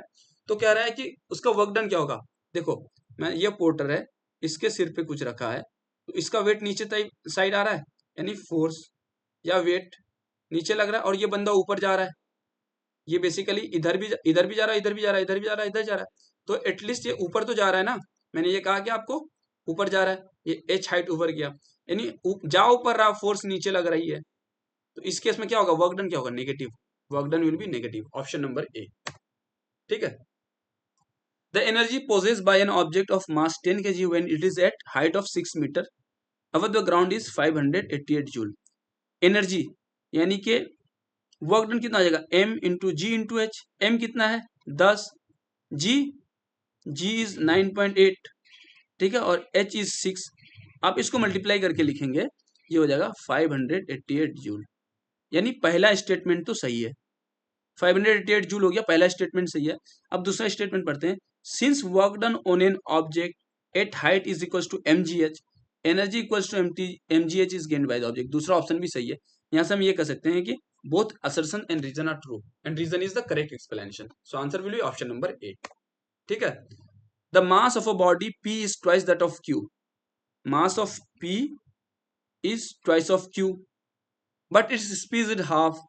स्पीड ऑफ p is, ये मास की बात कर रहे हैं हम, ये स्पीड की बात कर रहे हैं. Speed is half of q. What will the ratio of kinetic energy. यानी कि हम ये बात करें मास of P divided by mass of Q is 2 and velocity of P divided by velocity of Q is 1/2. ठीक है, तो रेशियो ऑफ काइनेटिक एनर्जी निकालना है, kinetic energy of P by kinetic energy of Q. ठीक है, half into mass of P into velocity of P का square by half into mass of Q into velocity of Q का square. ठीक है, half से half cancel. Mass of P by mass of Q कितना है? Mass of P by mass of Q is 2 और mass velocity of P by velocity of Q का अगर मैं होल स्क्वायर कर दूं तो ये इधर होल स्क्वायर हो जाएगा दोनों साइड, यानी कि 1/2 का होल स्क्वायर, यानी 2 इंटू 1/4 यानी कि 1/2. तो काइनेटिक एनर्जी का P और Q का रेशियो हो जाएगा 1/2 यानी 1:2. 1:2 यानी ऑप्शन नंबर ए. क्लियर है? ठीक है. टू ऑब्जेक्ट ऑफ मास, दो ऑब्जेक्ट, एक का मास इतना एक का मास इतना, हैव इक्वल मोमेंटम, यानी मोमेंटम दोनों का बराबर है. What is the ratio of their kinetic energies? Momentum बराबर है मतलब momentum of A equals to momentum of B. Momentum मतलब mass of A into velocity of A equals to mass of B into velocity of B. ठीक है, तो मैं यहां से लिख सकता हूं mass of A by mass of B equals to velocity of B by velocity of A. ठीक है, तो क्या कह रहा है, what is the ratio of their kinetic energies? Kinetic energy का रेशियो क्या होगा ये पूछा गया है. काइनेटिक एनर्जी का रेशियो क्या होगा? Kinetic energy of A by kinetic energy of B, यानी half into mass of A by velocity of A का square divided by half into mass of B by velocity of B का square. Half से half cancel. Mass of A by mass of B को लिख सकता हूँ velocity of B by velocity of A. Sorry, mass of A by mass of B को मैं ऐसे लिखता हूँ, mass of A by mass of B और velocity of A by velocity of B का whole square. Velocity of A by velocity of B, velocity of A by velocity of B को मैं ऐसे लिख सकता हूँ, velocity of A by velocity of B कितना हो जाएगा? Velocity of A by velocity of B equals to mass of B by mass of A. Mass of B by mass of ए कितना है? 4 इंटू, सॉरी ये चीज आपको दिख नहीं रहा होगा, 1 मिनट यहां से देखते हैं. यहां से मैं अगर ये चीज लिखूं कि velocity of A by velocity of B equals to, ये उल्टा हो जाएगा ना, रिवर्स हो जाएगा, mass of B by mass of A. Mass of B कितना है? 4 इंटू 10 की पावर 3. मास ऑफ ए है 1 इंटू 10 की पावर 3. ये कट गया, यानी velocity of A by velocity of B हो जाएगा 4. Velocity of A by velocity of B 4 हो जाएगा, यानी 4 का स्क्वायर हो जाएगा. और mass of A by mass of B लिख देते हैं एक बार. Mass of A by mass of B ये हो जाएगा mass of A by mass of B equals to 1 into 10 की पावर 3 बाय 4 इंटू 10 की पावर 3. ये कैंसिल हो जाएगा, यानी 1/4 हो गया. तो मैं यहाँ मास ऑफ ए और मास ऑफ बी के जगह 1/4 इंटू 4 का स्क्वायर 16, 4 से 4 कट गया, 4 4 से 16 यानी 4:1 हो गया. So ratio of kinetic energy हमारा निकल के आया 4:1. Option number B. Option number B. Clear है यहाँ तक सबको? So our answer is 4:1. ठीक है. A stone is dropped from a certain height. Question पढ़िए एक बार, स्टॉप करिए, पॉज करके क्वेश्चन पढ़िए, फिर आपको क्या समझ में आ रहा है देखिए, फिर मैं आप बताता हूँ. ठीक है, आपको वीडियो पॉज कर लीजिए, अपने इन पे एक बार क्वेश्चन पढ़िए और सारे ऑप्शंस देखिए कि क्या करेक्ट ऑप्शन हो सकता है. देखते हैं. अ stone is dropped from a certain height. किसी एक हाइट से इस स्टोन को नीचे फेंका गया. As it falls its potential energy decreases. सही बात है, पोटेंशियल एनर्जी इसका डिक्रीज करेगा. What happens to its kinetic energy? देखो, total energy is equal to potential energy plus kinetic energy. अब देखिए क्या कर रहा है, पोटेंशियल एनर्जी डिक्रीज कर रहा है किसी एक पॉइंट पे. मैंने पहले ही बता दिया था, पोटेंशियल एनर्जी डिक्रीज करता है और काइनेटिक एनर्जी इंक्रीज करता है. So answer will be it increases. Option number C. ठीक है, okay. We have covered top 5 questions and हमने लेक्चर के बीच में भी काफी सारे क्वेश्चंस किए हैं. एक बार आप वीडियो देख लें, वीडियो देखने के बाद आप ये प्रेजेंटेशन डाउनलोड करके प्रेजेंटेशन भी देखें और जितने क्वेश्चंस मैंने कराए हैं एक बार फिर से आप खुद से ट्राई करें. ठीक है, खुद से ट्राई करें. आपको जहां समझ में नहीं आ रहा है फिर से वीडियो को देखें, फिर से और समझें, फिर से अपने से ट्राई करें. ठीक है, क्वेश्चंस बहुत इंपॉर्टेंट है. आपके एग्जाम्स में न्यूमेरिकल्स बहुत पूछे जाते हैं. ठीक है, तो आप न्यूमेरिकल्स बहुत अच्छे से प्रैक्टिस कर लें. ठीक, मैंने काफी सारे क्वेश्चंस चैप्टर में कराए हैं, तो आप सारे क्वेश्चंस को एक बार फिर से प्रैक्टिस कर रहे हैं अपने इन पे। जहां सॉल्व नहीं हो रहा है फिर से आपसे, जहां नहीं समझ में आ रहा है फिर से वीडियो में जाएं, आराम से सारे क्वेश्चन देख लें, वीडियो देखें, फिर से सॉल्व करें, ठीक है। Okay, thank you. Want power, first do the work। देखो एक स्टेटमेंट है, want power, first do the work। आपको अगर पावर चाहिए ना तो आपको पहले वर्क करना पड़ेगा, राइट। ये चीज है, ये थॉट ऑफ द डे है। want power, first do the work. काम करो। काम करने का मतलब है कि ये वर्क वाला चैप्टर अच्छे से कम क्लियर कर दो, ठीक है। कवर करो, एक लेक्चर मैंने कवर कर दिया है। सारा बेसिक्स, बेसिक टू एडवांस अच्छे से अच्छे क्वेश्चंस कराए मैंने आपको। एक बार वीडियो देखने के बाद सारे क्वेश्चंस आप फिर से लगाएं। Okay, thank you. Thank you so much for being with me throughout the video. Thank you once again. अगर आपको कोई डाउट आता है, if you have any problem, कहीं कुछ समझ में नहीं आए, प्लीज कमेंट और you can directly ask me, okay, or you can comment down the video and I'll take it in the next class, in the next video. Okay, thank you. Thank you for being with me. Thank you so much.